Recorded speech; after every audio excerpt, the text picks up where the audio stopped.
Hey guys, and welcome to another session of Boring History for Sleep. Tonight we begin by exploring why the romanticized life of a pirate was, in reality, a one-way ticket on the life went horribly wrong train. It's a story of bad food, worse company, and a distinct lack of treasure chests. Then there's the boredom. Life at sea is weeks, sometimes months, of mind-numbing monotony. You stare at the same patch of empty ocean, mend the same ropes, and listen to the same tedious stories from your ill-tempered crewmates. The tradition was later adopted by the Romans, who put their own distinctive spin on it. For the Romans, the ring was less a symbol of love and more a symbol of ownership. A man would give a ring to his bride-to-be as a public pledge that their betrothal agreement would be honored. These early Roman rings were often made of iron and were called annulus pronubus, or betrothal rings. They signified that the woman was now the property of her husband. It was a legalistic symbol, more than a romantic one. The Romans are also credited with being the first to place the ring on the fourth finger of the left hand.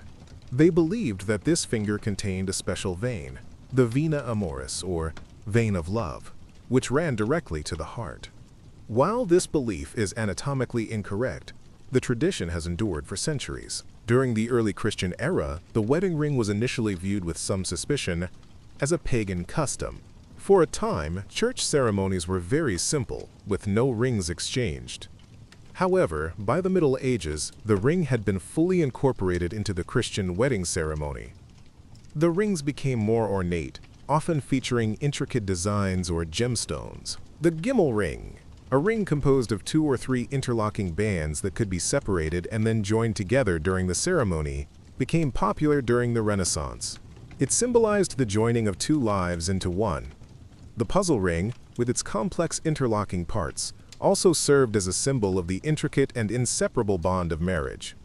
The materials also changed, with gold becoming the preferred metal, its value and incorruptibility symbolizing the precious and enduring nature of the marriage vows. The tradition of the diamond engagement ring is a much more recent invention, and it's a fantastic example of a tradition created almost entirely by a brilliant marketing campaign. While diamonds had occasionally been used in rings before, they were not the standard. In the 1930s, the diamond company De Beers was facing slumping sales. They hired the N.W. Ayer advertising agency to create a campaign that would link diamonds with love and marriage in the public mind. In 1947, a young copywriter named Francis Grade coined the slogan, "A diamond is forever." It was a stroke of genius. The slogan perfectly captured the idea of eternal love and linked it to the indestructible nature of the diamond.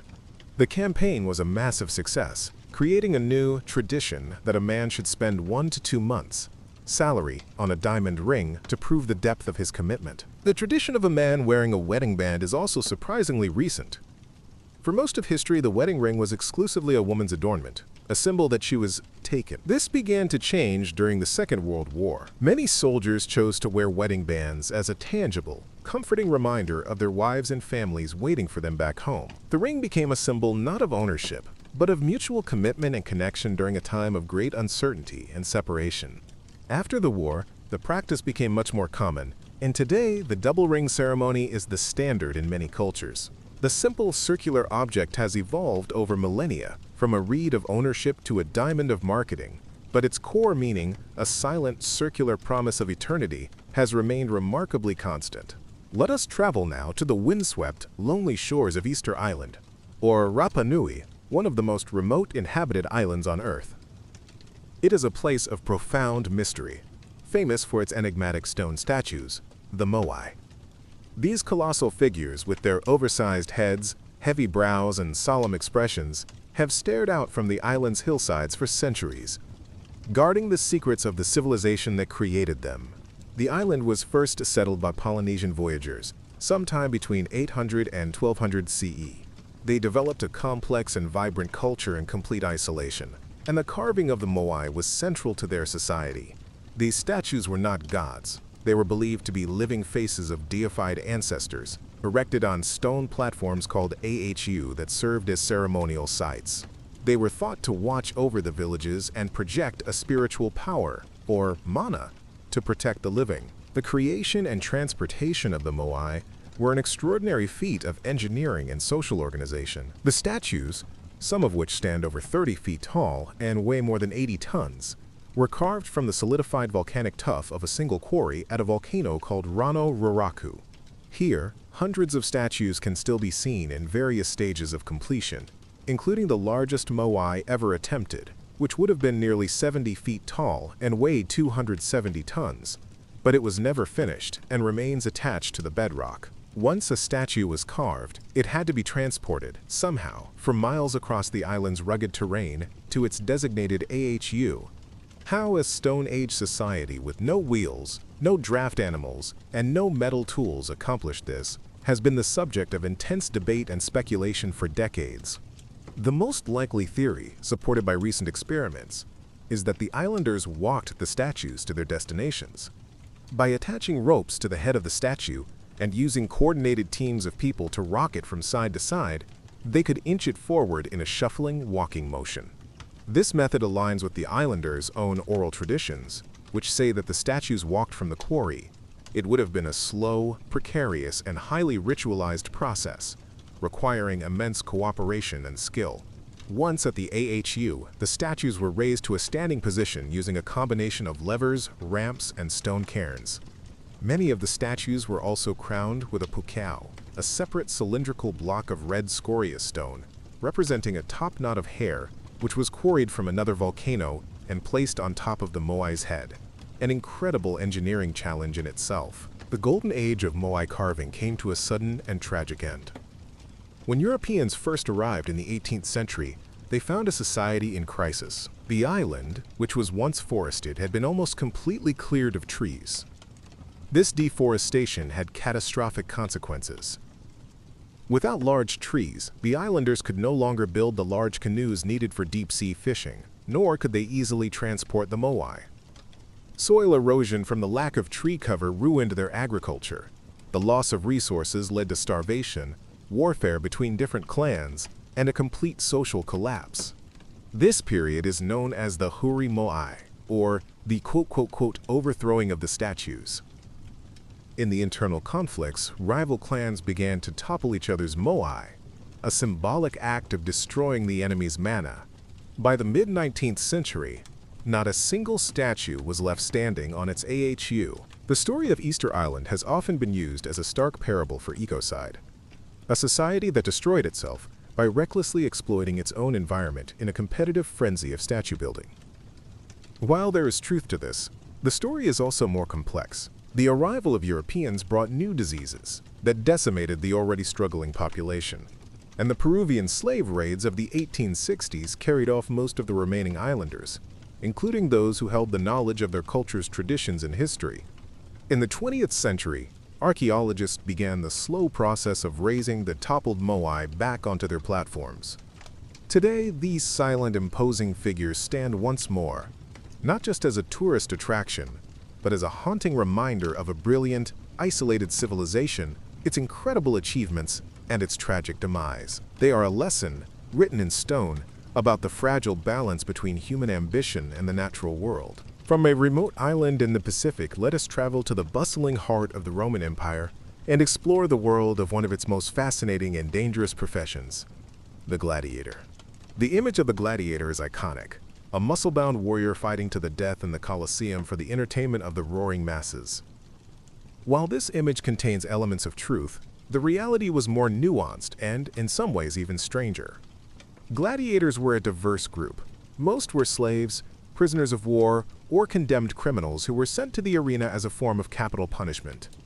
However, some were volunteers, free men who chose to sign a contract with a gladiatorial school, giving up their freedom for a chance at fame, glory, and prize money.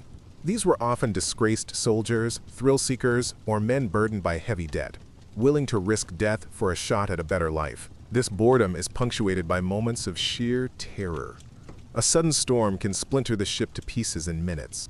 Or the lookout spots a naval vessel, a ship whose entire purpose is to hunt you down and hang you from the nearest yardarm. Life in a gladiatorial school, or ludus, was harsh and disciplined.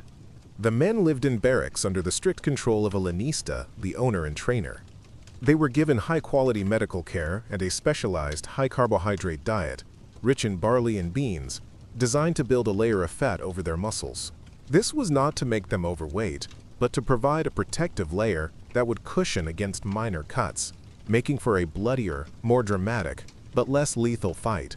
They trained relentlessly, learning to use a variety of weapons under the guidance of veteran gladiators.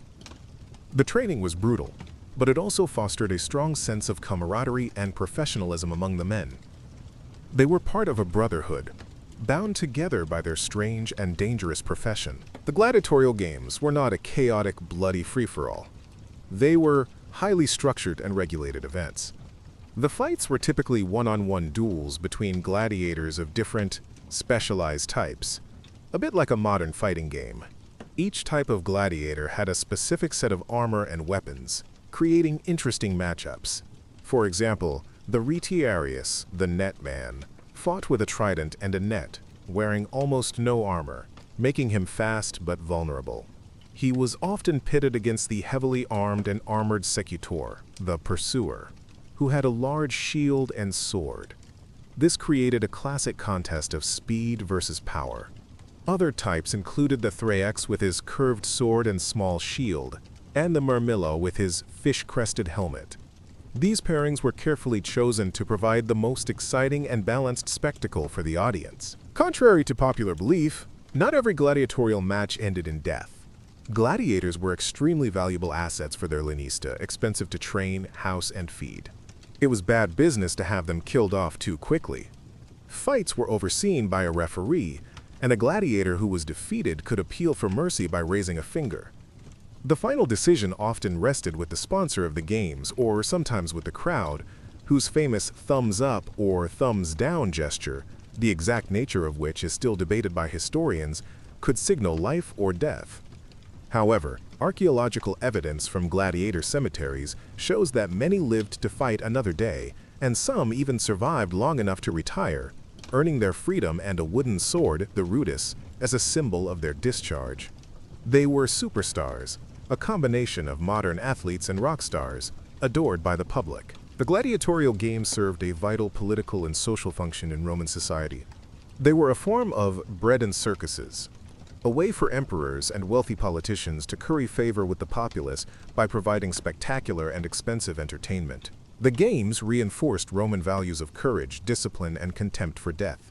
They were also a powerful display of the empire's power, a place where exotic animals from conquered lands were hunted and killed, and where prisoners of war met their end, demonstrating the reach and might of Rome.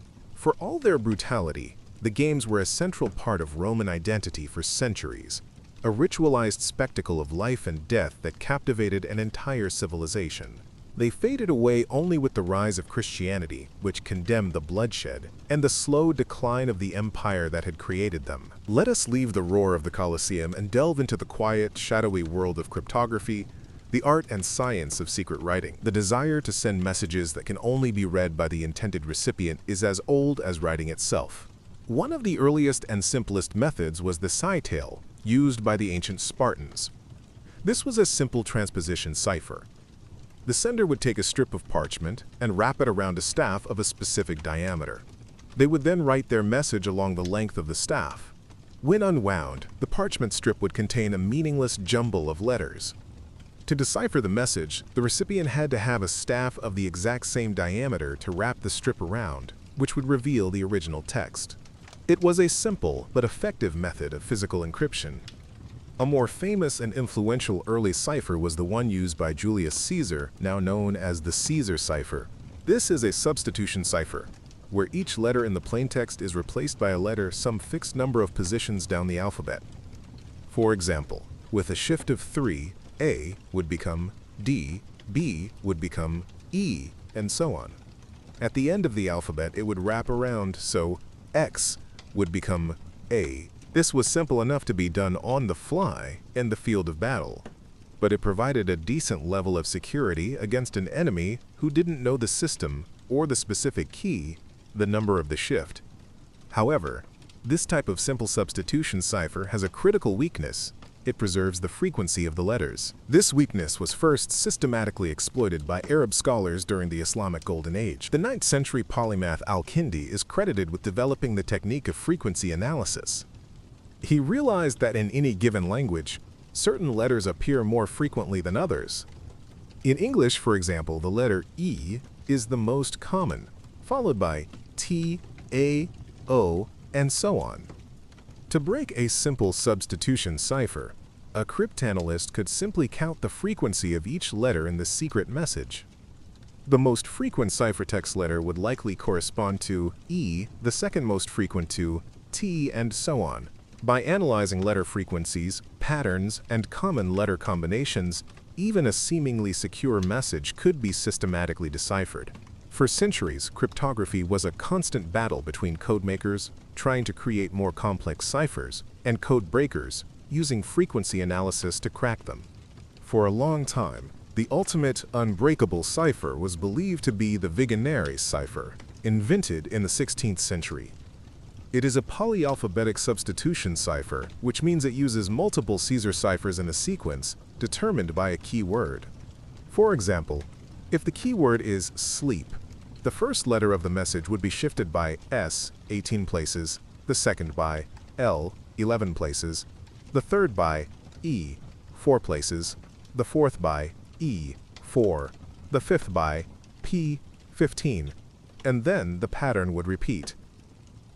This defeats simple frequency analysis because the same plaintext letter will be encrypted into different ciphertext letters at different points in the message.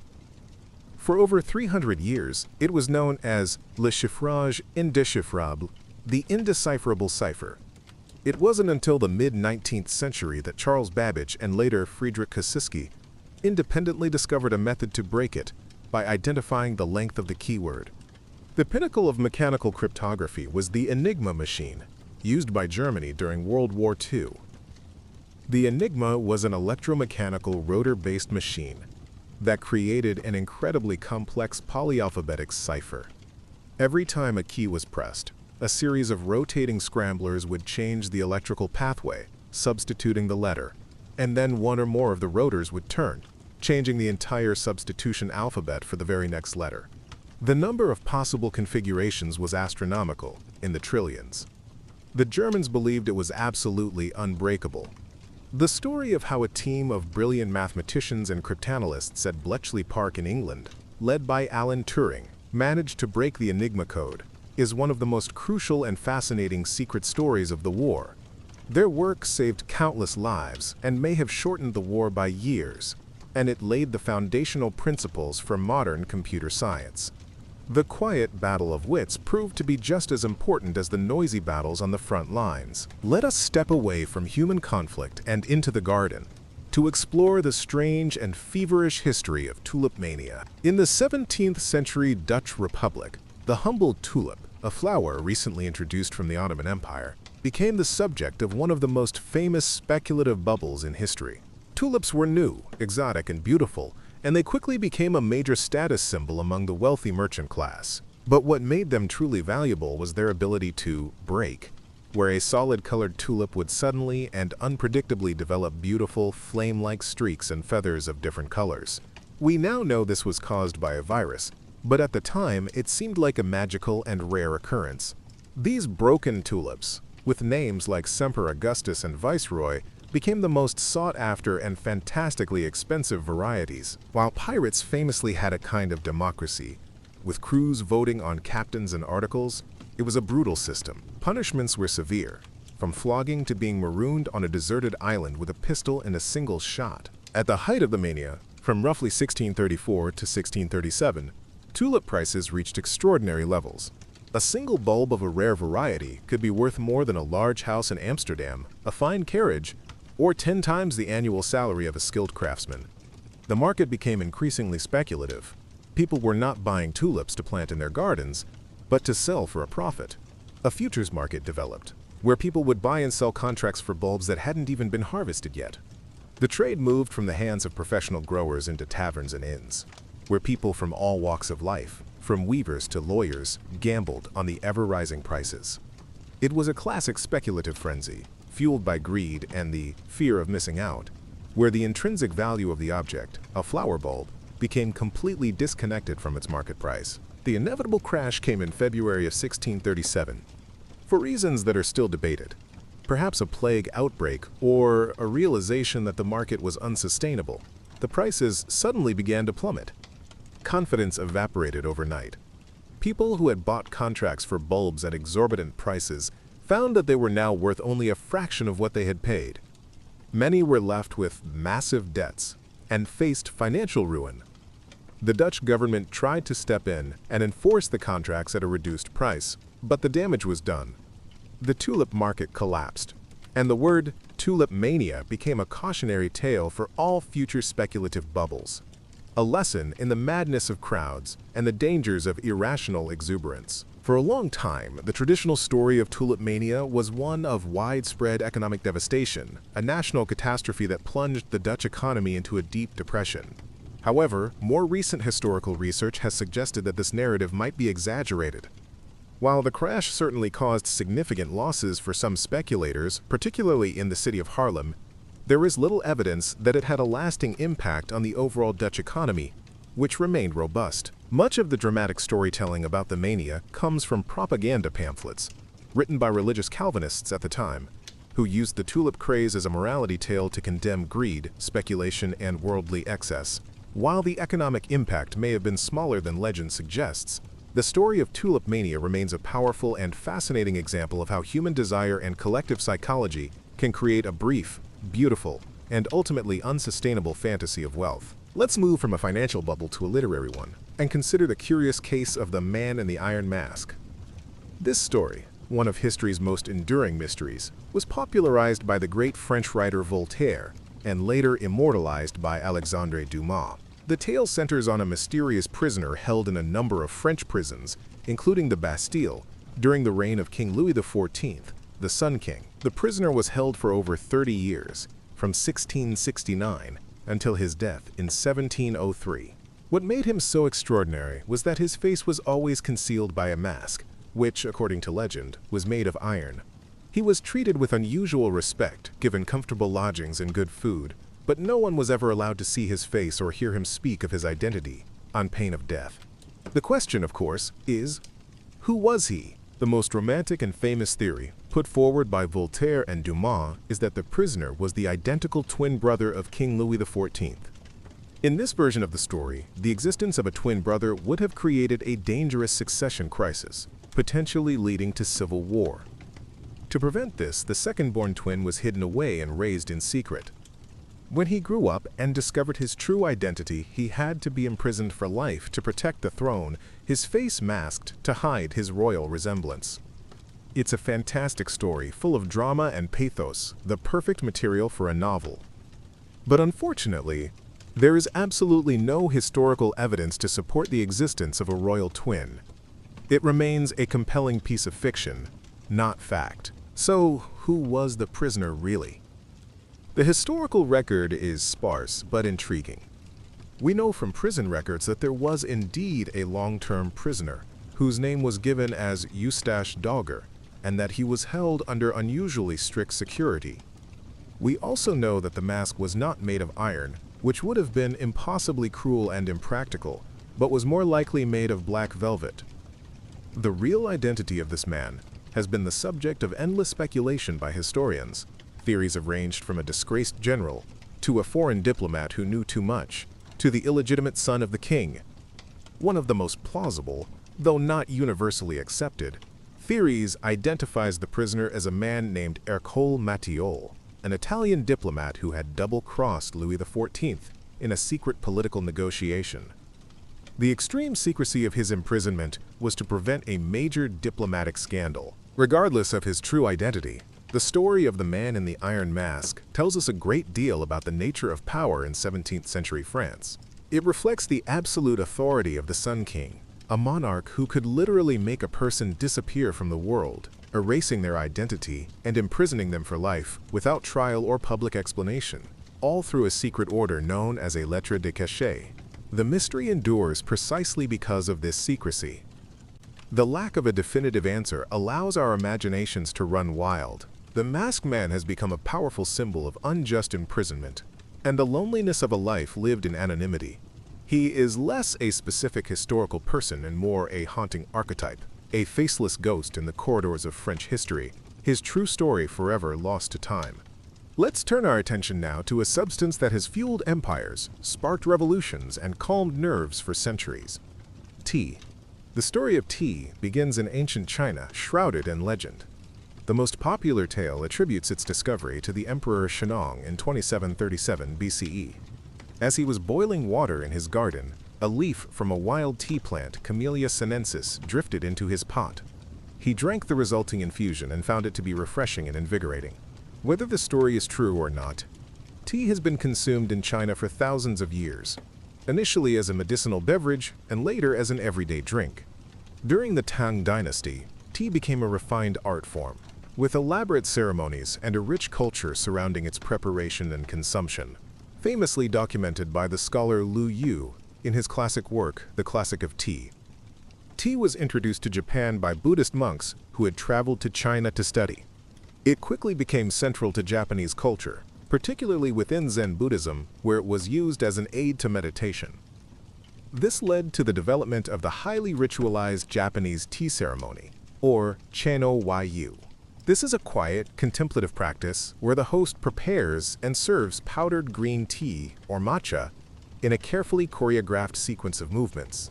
Every element of the ceremony, from the utensils used to the decoration of the tea room, is chosen to evoke a sense of harmony, respect, purity, and tranquility. It is not about simply drinking tea. It is a spiritual discipline, a way to appreciate the beauty in simplicity and to be fully present in the moment. Tea arrived in Europe in the 17th century, introduced by Portuguese and Dutch traders. It was initially a rare and expensive luxury, enjoyed only by the wealthiest aristocrats. In England, it was popularized by Catherine of Braganza, the Portuguese wife of King Charles II. Her love for the drink made it fashionable at court, and it soon trickled down to the upper classes. Tea houses began to appear, and the ritual of afternoon tea, with its delicate sandwiches, scones, and pastries, became a defining feature of English high society. However, tea's rise was also deeply entangled with the dark side of colonialism. The massive demand for tea in Britain fueled the British East India Company's exploitative trade practices, including the infamous opium trade, where opium grown in India was sold to China in exchange for tea, leading to widespread addiction and the Opium Wars. If you get injured, the ship's surgeon is probably just the cook's mate who knows how to use a saw. With no understanding of germs, any deep wound is a likely death sentence from infection or gangrene. An amputation is your best-case scenario. The high taxes imposed on tea by the British government also made it a potent symbol of political protest. In the American colonies, the Tea Act of 1773 was seen as an act of taxation without representation, a final straw for many colonists. This led to the famous Boston Tea Party, where a group of protesters, disguised as Native Americans, boarded British ships and dumped 342 chests of tea into the harbor. This act of rebellion was a pivotal moment on the road to the American Revolution. Tea, the genteel drink of the English drawing room, had become a catalyst for war. It's a powerful reminder of how a simple commodity can become loaded with political and cultural meaning, capable of both soothing a nation and helping to create a new one. Let's consider a piece of technology that quietly revolutionized warfare and brought an end to an entire era: the longbow. During the 100 Years' War between England and France in the 14th and 15th centuries, the English longbow was a devastatingly effective weapon. It was not a particularly sophisticated piece of technology. It was a simple, tall bow, typically made from a single piece of yew wood, often over 6 feet long. Its power came from its size and the immense strength and skill required to use it. An English archer trained from a young age, developing the powerful back and shoulder muscles needed to draw a bow with a draw weight of over 100 pounds. A skilled longbowman could shoot 10 to 12 arrows per minute with an effective range of over 200 yards.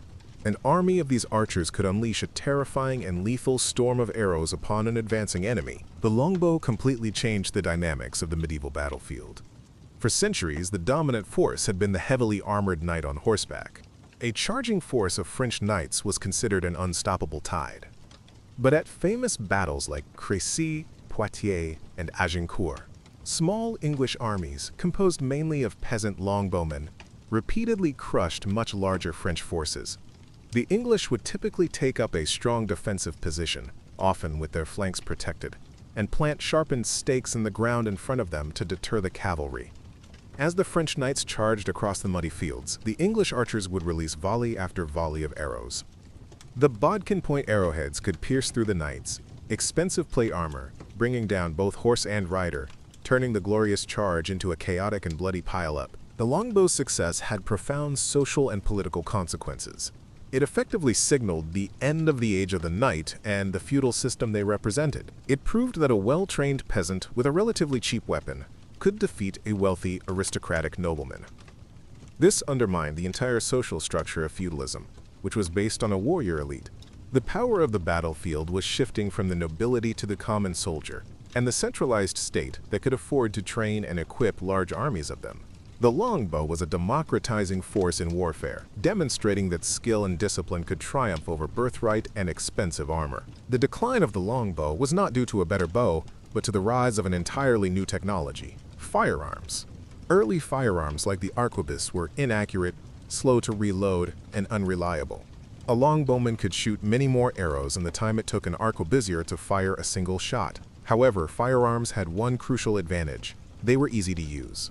It took years of constant, dedicated practice to become a proficient longbowman. It took only a few weeks to train a soldier to use a firearm. This meant that rulers could raise large armies of effective soldiers much more quickly and cheaply.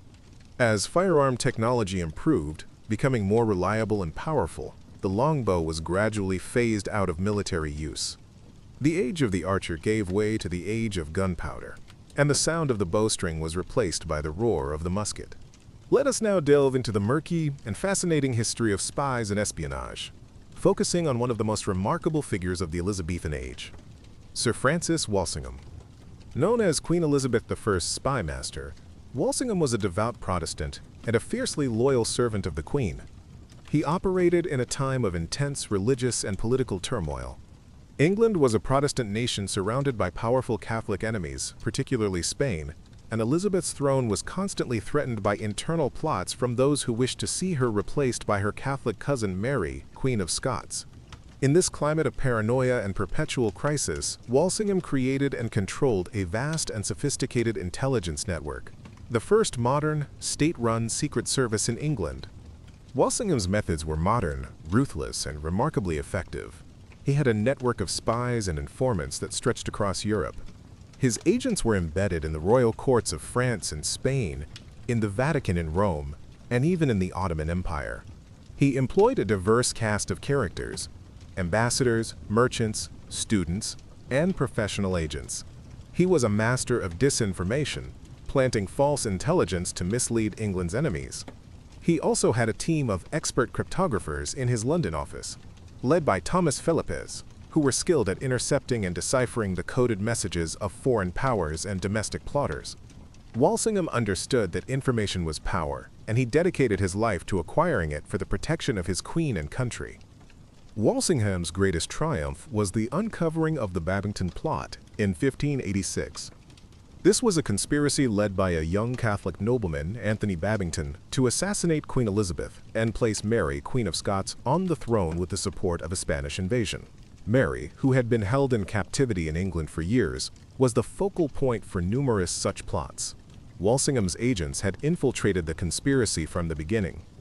They intercepted the secret letters being smuggled between Mary and the plotters, which were written in a complex cipher. Walsingham's codebreaker, Philippes, brilliantly deciphered the messages. But Walsingham didn't just want to stop the plot. He wanted undeniable proof of Mary's direct involvement. He allowed the plot to continue, carefully controlling the flow of information until he had what he needed: a letter from Mary herself, explicitly approving of Elizabeth's assassination. With this irrefutable evidence in hand, Walsingham sprung his trap. The plotters were arrested, tried, and executed. More importantly, he now had the proof he needed to convince a reluctant Queen Elizabeth that Mary was a mortal threat who had to be eliminated. Mary was put on trial for treason, confronted with her own incriminating letters, and found guilty. Elizabeth, after much agonizing, signed the death warrant, and Mary, Queen of Scots, was beheaded in 1587. Walsingham's meticulous and ruthless espionage had successfully neutralized the single greatest threat to Elizabeth's reign. It was a grim and morally ambiguous business, but in the high-stakes world of 16th century politics, Walsingham believed it was absolutely necessary for the survival of the state. He was a dark but brilliant patriot, the shadowy protector of the Elizabethan Golden Age. Let's turn our attention to the ground beneath our feet and explore the fascinating story of archaeology itself. The desire to understand the past by digging up its remnants is a relatively modern pursuit. For most of history, ancient ruins were seen not as sources of knowledge, but as quarries for building materials, or as the mythical lairs of dragons and demons. The concept of antiquarianism emerged in the Renaissance, where wealthy collectors began to gather ancient artifacts, particularly Greek and Roman sculptures, for their aesthetic value. But this was more about art collecting than scientific inquiry. The true birth of modern archaeology as a systematic discipline can be traced to the 19th century, influenced by developments in geology and biology. And what of the treasure? You're not finding chests of gold doubloons. Most captured ships carried mundane cargo: barrels of flour, bolts of cloth, lumber, or maybe some wine. Valuable, yes, but hardly the stuff of legend. A key breakthrough was the principle of stratigraphy, borrowed from geology. This is the idea that soil is deposited in layers, or strata, over time, with the oldest layers at the bottom and the newest at the top. This simple concept revolutionized excavation. Archaeologists realized that by carefully digging down, layer by layer, and recording the precise location of every artifact found, they could establish a relative timeline for a site. An object found in a lower layer was definitively older than an object found in a higher one. This allowed for a much more scientific and controlled approach to excavation, replacing the old method of treasure hunting, which was essentially just digging a big hole and pulling out the most valuable objects, destroying all the contextual information in the process. Another crucial development was the, quote, three-age system, proposed by the Danish antiquarian Christian Jørgensen Thomsen. While organizing the collection at the National Museum of Denmark in the 1830s, he developed a system for classifying prehistoric artifacts based on their material. He proposed that human prehistory could be divided into a Stone Age, followed by a Bronze Age, and then an Iron Age. This framework, based on the primary material used for tools and weapons, provided the first systematic way to organize and understand the vast stretches of human history before the invention of writing. It was a simple but powerful idea that was quickly adopted across Europe and is still used in a modified form today. It allowed archaeologists to make sense of the jumble of artifacts coming out of the ground. The 20th century brought even more dramatic advances, both in technique and technology. Archaeologists like Sir Mortimer Wheeler in Britain championed the grid system of excavation, where a site is divided into a grid of squares, allowing for meticulous recording of finds in 3 dimensions. The development of radiocarbon dating in the 1940s was a monumental breakthrough. For the first time, archaeologists could obtain an absolute date for organic materials like bone, wood, and charcoal, providing a firm chronological anchor for their findings. In recent decades, the field has been transformed again by technologies like ground-penetrating radar, satellite imagery, and DNA analysis, which allow archaeologists to see beneath the ground without digging and to trace the genetic history of ancient populations. Archaeology has evolved from a treasure hunt into a sophisticated, multidisciplinary science, constantly revealing new and surprising stories about our shared human past. Let's travel now to the vast, windswept grasslands of Central Asia, the birthplace of one of history's most feared and misunderstood empires, the Mongols. In the early 13th century, a charismatic and brilliant leader named Temujin united the fractious and warring nomadic tribes of Mongolia. He took the title Genghis Khan, meaning universal ruler, and unleashed his people upon the world. The Mongol army was one of the most effective and disciplined military forces in history. Every man was a superb horseman and a skilled archer, able to shoot with deadly accuracy from a moving horse. They used sophisticated tactics, including feigned retreats, encirclements, and a highly efficient command structure. Their speed and mobility were unparalleled, allowing them to strike with terrifying surprise and cover vast distances in a short amount of time. The Mongol conquests were characterized by their speed and, often, their brutality. Cities that resisted them were often subjected to wholesale slaughter, their populations massacred, and their buildings razed to the ground. This reputation for terror was a deliberate psychological weapon. The Mongols wanted to encourage other cities to surrender without a fight. If a city surrendered peacefully, its inhabitants were usually spared, and their skilled artisans and engineers were often incorporated into the Mongol Empire. The Mongols were not just mindless destroyers. They were pragmatic empire builders. They were experts at siege warfare, learning and adopting the latest technologies from the peoples they conquered, such as Chinese engineers who built catapults and other siege engines for them. Under Genghis Khan and his successors, the Mongols created the largest contiguous land empire in history. At its peak, it stretched from the Pacific Ocean to the heart of Europe, encompassing China, Russia, Persia, and much of the Middle East. This vast empire, known as the Pax Mongolica or Mongol Peace, had a profound and lasting impact on the world. For the first time, a single power controlled the entire length of the Silk Road, the ancient network of trade routes connecting East and West. The Mongols policed these routes, making them safer than they had ever been. This led to a flourishing of trade and a dramatic increase in cultural and technological exchange between Europe, the Middle East, and China. During the Pax Mongolica, goods, ideas, and technologies flowed freely across Eurasia. Gunpowder, the compass, and printing technology, all Chinese inventions, made their way to Europe, where they would have a transformative impact. European travelers, like the famous Marco Polo, were able to journey to China and bring back incredible stories of a sophisticated and wealthy civilization. The Mongols themselves were remarkably tolerant of different religions, allowing Christians, Muslims, and Buddhists to practice their faiths freely within the empire. They established a reliable postal system, the yam, which allowed for rapid communication across their vast domain.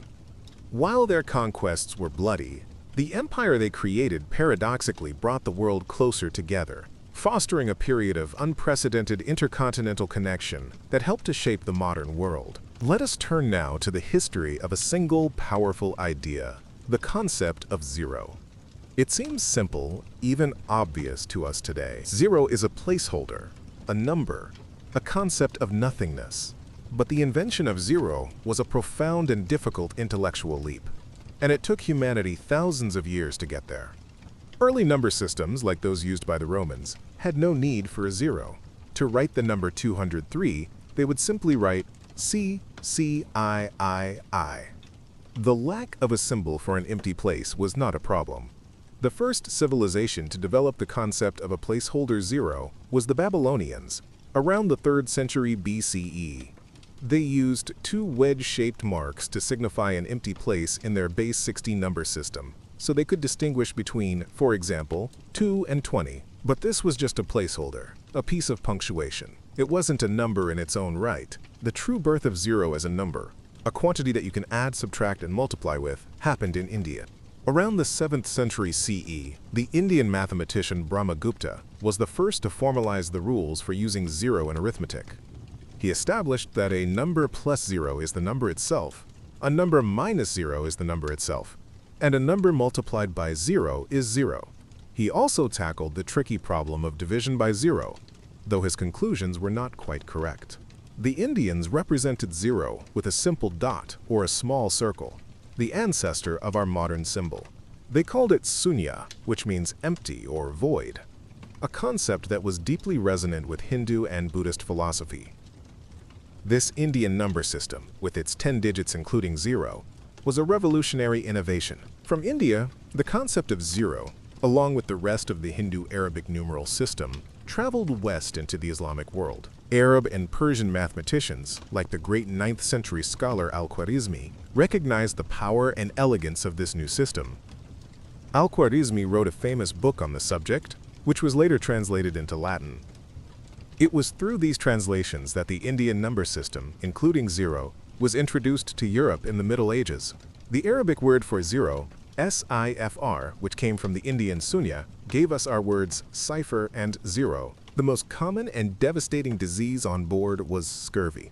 a gruesome vitamin C deficiency that caused your gums to rot, your teeth to fall out, your old wounds to reopen, and eventually led to a painful, delirious death.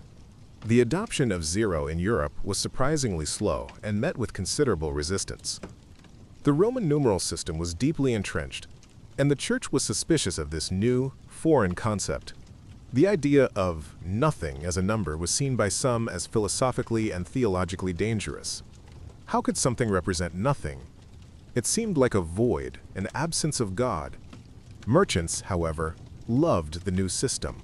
It made arithmetic, bookkeeping, and complex calculations vastly simpler and more efficient than fumbling with an abacus and Roman numerals. The city of Florence even banned the use of Arabic numerals in 1299, fearing they were too easy to forge or alter. But the system's practical superiority was undeniable, and it gradually spread across Europe, paving the way for the Renaissance, the scientific revolution, and the entire edifice of modern mathematics and science. That simple circle, representing nothing, turned out to be one of the most important inventions of all time.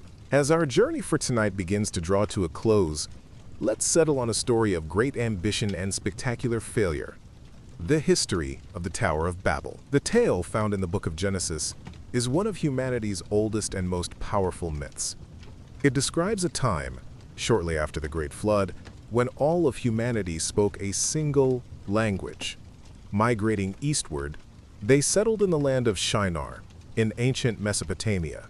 There, flush with pride and ambition, they decided to build a city and a tower with its top in the heavens, to make a name for themselves and to prevent them from being scattered across the world. God, seeing their arrogance and their united effort to reach the divine, decided to intervene. He came down and, quote, confused their language so they could no longer understand one another. Unable to cooperate, they abandoned the project and were scattered across the face of the earth.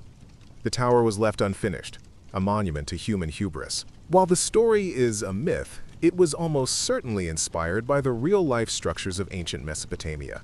The ziggurats. These were massive, stepped pyramids built in the heart of Mesopotamian cities. They were not tombs, like the Egyptian pyramids, but temple complexes, designed to be a link between the heavens and the earth. They were seen as the earthly dwelling place of the city's patron god. The most famous and largest of these was the ziggurat of Babylon, dedicated to the god Marduk. This structure, known as Etemenanki, which means Temple of the Foundation of Heaven and Earth, was an immense multi-storied tower that would have dominated the city's skyline. It was likely this very structure, seen by the ancient Israelites during their Babylonian exile, that served as the direct inspiration for the biblical Tower of Babel. The story of the Tower of Babel has resonated through the centuries as a powerful cautionary tale. It's a myth about the dangers of pride and the folly of trying to challenge the divine. The tower represents a human attempt to achieve godlike status through technology and collective effort, an ambition that is ultimately punished. It serves as a mythological explanation for the diversity of human languages and cultures, framing this diversity not as a strength but as a curse, a punishment that prevents humanity from uniting in its arrogant projects. It's a story that warns against the dangers of a monolithic global power and celebrates, in a backhanded way, the fragmentation that keeps human ambition in check. The image of the Tower of Babel has been a perennial source of fascination for artists. From the famous paintings by Peter Bruegel the Elder, which depict the tower as a vast, chaotic construction site teeming with tiny figures, to modern interpretations, the tower has become a powerful symbol of human aspiration, communication, and failure. It represents any grand, ambitious project that is doomed to collapse under the weight of its own complexity or because of a failure to communicate. In a more modern secular reading, the story can be seen not as a divine punishment, but as a metaphor for the natural entropy of large-scale human endeavors, the inevitable misunderstandings and conflicts that arise when people try to work together on something impossibly grand. It is a timeless story about the limits of human power and the beautiful, frustrating diversity that defines our species. Let us now visit the opulent and politically charged world of the Palace of Versailles. Located just outside Paris, Versailles was transformed from a humble royal hunting lodge into one of the most magnificent and extravagant royal residences in the world by King Louis XIV. For Louis, Versailles was not just a home, it was a grand political statement. He moved his court and the entire French government there in 1682, effectively centralizing all power in his own hands. The palace was designed to be a dazzling spectacle of wealth, power, and absolute monarchy. Its immense scale, its lavish decorations, and its spectacular gardens were all intended to awe and overwhelm visitors, reinforcing the image of Louis as the Sun King, the divinely ordained center of the French universe. Life at Versailles was governed by an incredibly complex and rigid system of etiquette and ceremony. Every moment of the king's day, from his waking up, the lever, to his going to bed, the coucher, was a public ritual, attended by a swarm of high-ranking nobles. The privilege of being present at these ceremonies, or of performing a small task like handing the king his shirt, was a fiercely sought-after honor. This system was a brilliant political tool. By forcing the powerful French nobility to live at Versailles and compete for his royal favor over trivial matters of etiquette, Louis effectively domesticated them. Instead of plotting rebellions on their country estates, the nobles were trapped in a, quote, gilded cage, preoccupied with courtly intrigue and dependent on the king's goodwill for their status and income. The palace itself is a masterpiece of French Baroque architecture. The most famous room is the Hall of Mirrors, a stunning gallery with 17 massive arched mirrors on one side, which reflect the light from the 17 windows on the opposite side, looking out onto the gardens. At the time, mirrors of this size were incredibly expensive and a symbol of immense wealth. The hall was used for major state occasions and lavish balls, a glittering stage for the theater of monarchy. The gardens, designed by André Lenôtre, are just as impressive as the palace itself. They are a triumph of formal, geometric design with manicured lawns, intricate flower beds, and a vast network of fountains, canals, and grottos, all designed to impose human order and control over nature, mirroring the king's absolute control over the state. Despite its glittering facade, life at Versailles also had a less glamorous side. The palace was notoriously cold and drafty in the winter. With thousands of people living there, sanitation was a constant problem, and the palace often smelled terrible. The endless ceremony and lack of privacy could be suffocating. The immense cost of building and maintaining Versailles, along with Louis XIV's many wars, placed a tremendous financial strain on the French state, a burden that was carried by the common people through heavy taxation. In this sense, the splendor of Versailles was built on the poverty of the nation. It became a powerful symbol of the excesses and inequality of the old regime, and a century after Louis XIV, it would become a focal point for the anger of the revolutionaries who sought to tear that system down. Let's turn to a story from the American West, the legend of the Pony Express. For a brief, shining moment in American history, the Pony Express was the fastest and most direct mail service across the continent. It was founded in 1860 by the freighting firm of Russell, Majors, and Waddell to provide a rapid mail link between St. Joseph, Missouri, and Sacramento, California, a distance of nearly 2,000 miles. The goal was to deliver mail across this vast and often dangerous territory in just 10 days, a feat that seemed almost impossible at the time. To do this, they created a relay system of stations, spaced about 10 to 15 miles apart, where a rider could quickly switch to a fresh horse. The riders themselves were young, wiry men, chosen for their lightweight and courage. The famous newspaper ad supposedly read, "Wanted, young, skinny, wiry fellows not over 18. Must be expert riders, willing to risk death daily. Orphans preferred. Your crewmates are not a band of loyal brothers. They are a collection of desperate, violent, and untrustworthy men. A wrong word or a dispute over a card game could easily end with a knife in your back while you sleep." The journey of a Pony Express rider was a grueling test of endurance and bravery. A rider would cover about 75 to 100 miles in a single shift, changing horses at every station. The mail was carried in a special leather saddlebag called a mochila, which was designed to be quickly thrown over the saddle. The riders faced incredible dangers. Extreme weather, from blistering desert heat to blinding blizzards in the mountains, treacherous terrain, and the risk of attack from Native American tribes who saw the express as an intrusion on their lands. The riders were armed, but their primary instruction was to ride, not to fight. Speed was their best defense. They were icons of a certain kind of rugged American individualism, lone figures racing against time across a vast and untamed landscape. Despite its legendary status, the Pony Express was a financial disaster. It was incredibly expensive to operate, requiring hundreds of horses, riders, and station keepers. The company never managed to secure the lucrative government mail contract it had hoped for. It existed for only 19 months, from April 1860 to October 1861. Its demise was sealed not by its financial troubles, but by the relentless march of technology. On October 24, 1861, the first transcontinental telegraph line was completed, connecting the east and west coasts with instantaneous communication. A message that took the Pony Express 10 days to deliver could now be sent in minutes. The Pony Express was immediately made obsolete and ceased operations just 2 days later. The legacy of the Pony Express is far greater than its brief existence or its business failure would suggest. It has become a powerful symbol of the American West, embodying the spirit of adventure, courage, and manifest destiny. It represents a romantic, bygone era, a final, fleeting moment before the wilderness was fully tamed by the railroad and the telegraph.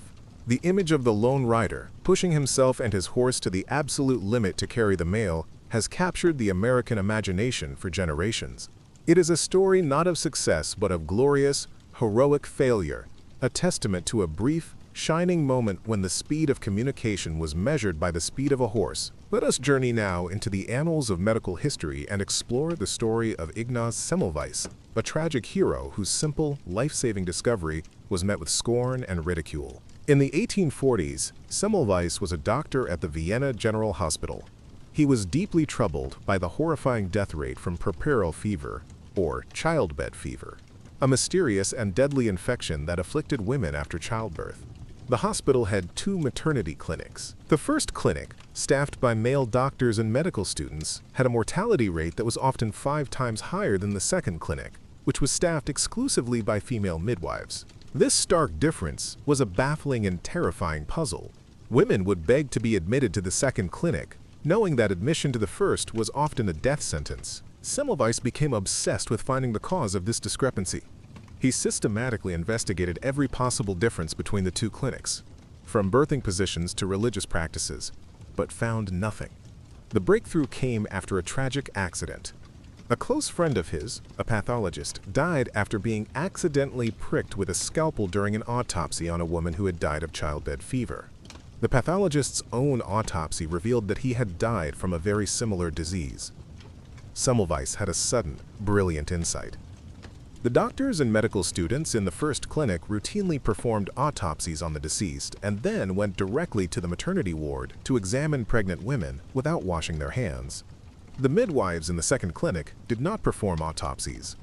The doctors were carrying, quote, cadaverous particles from the morgue to the mothers, causing the infection. Semmelweis immediately instituted a policy of mandatory hand washing in the first clinic. He required all doctors and students to wash their hands in a solution of chlorinated lime before examining any patients. The results were dramatic and immediate. The mortality rate in the first clinic plummeted, dropping by over 90%, becoming even lower than the rate in the midwives' clinic. The evidence was undeniable. Semmelweis had found the cause and the cure for childbed fever. He had proven that simple hygiene could save countless lives. He had, in essence, discovered the principles of antiseptic practice decades before Louis Pasteur's germ theory would provide a scientific explanation for it. Despite this overwhelming success, Semmelweis's discovery was almost universally rejected by the medical establishment. His colleagues were offended by the suggestion that they, as gentlemen and doctors, were responsible for their patients' deaths. The idea that their own hands were unclean was a personal insult. Semmelweis himself was not a skilled political operator. He was abrasive, stubborn, and he published his findings too late and in a way that alienated many. He was eventually driven out of his position in Vienna. He returned to his native Hungary, where he implemented his hand-washing policy with great success, but continued to be ignored by the wider European medical community. He grew increasingly angry and erratic, writing bitter open letters to prominent doctors, calling them murderers. His mental health deteriorated, and in 1865, he was committed to a mental asylum, where, in a cruel twist of irony, he died from an infected wound on his hand, likely the very disease he had fought so hard to conquer. It was a tragic end for a man who was so far ahead of his time. Let's turn our attention to the world of art and explore the strange and scandalous birth of Impressionism. In the mid-19th century, the art world in Paris was dominated by the Académie des Beaux-Arts. The Académie dictated what was considered good art. This meant historical paintings, religious scenes, and portraits, all executed in a highly polished, realistic style with invisible brushstrokes. The annual Paris Salon, the official art exhibition, was the only way for an artist to gain recognition and make a living. To be rejected by the Salon was to be a failure. In the 1860s and 70s, a group of young, rebellious artists, including Claude Monet, Pierre-Auguste Renoir, Edgar Degas, and Camille Pissarro, found themselves constantly rejected by the Salon. Their style was too radical, too different. These artists were interested in capturing the fleeting, sensory effect of a moment, the impression of a scene. They wanted to paint modern life, not historical epics. They moved out of the studio and into the open air, en plein air, to paint landscapes and city scenes, trying to capture the changing effects of light and atmosphere. They used bright, unmixed colors and visible, broken brushstrokes. To the establishment, their work looked unfinished, sketchy, and shockingly crude. It was seen as an assault on the traditions of good painting. Frustrated by their constant rejection from the official salon, this group decided to stage their own independent exhibition in 1874. It was a bold and defiant move, a declaration of war on the art establishment. The exhibition was a critical and public disaster. The critics were merciless. One art critic, Louis Leroy, writing a satirical review of the show, seized upon the title of a painting by Claude Monet, Impression, Sunrise. He used the word impression as a term of ridicule, mocking the paintings as mere, unfinished sketches. He titled his review, The Exhibition of the Impressionists, and the name, intended as an insult, stuck. The artists, in a gesture of defiance, adopted it as their own. The public was equally bewildered. They were used to the polished, licked surfaces of academic painting, and were shocked by the loose brushwork and seemingly casual subjects of the Impressionists. The exhibition was a financial failure, but it was a landmark moment, the birth of the avant-garde. Navigational tools were primitive: a compass, a crude chart, and maybe an astrolabe. Getting lost was incredibly easy. And getting lost in the vastness of the ocean meant a slow death from starvation or thirst. Despite the initial hostility, the Impressionists persisted. They held 8 independent exhibitions between 1874 and 1886. Slowly, a few critics and collectors began to recognize the beauty and innovation in their work. The dealer Paul Durand-Ruel was a crucial early supporter, tirelessly promoting their work and providing them with financial support when no one else would. The Impressionists' focus on light, color, and modern life represented a fundamental shift in the history of art. They broke free from the constraints of the Academy and paved the way for all of modern art that would follow, from post-impressionism to cubism.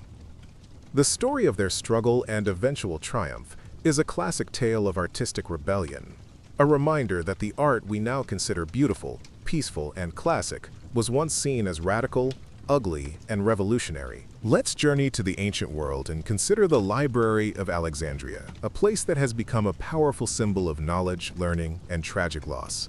Founded in the 3rd century BCE by Ptolemy I, one of Alexander the Great's generals who became the ruler of Egypt, the library was part of a larger research institution called the Museum, or Shrine of the Muses.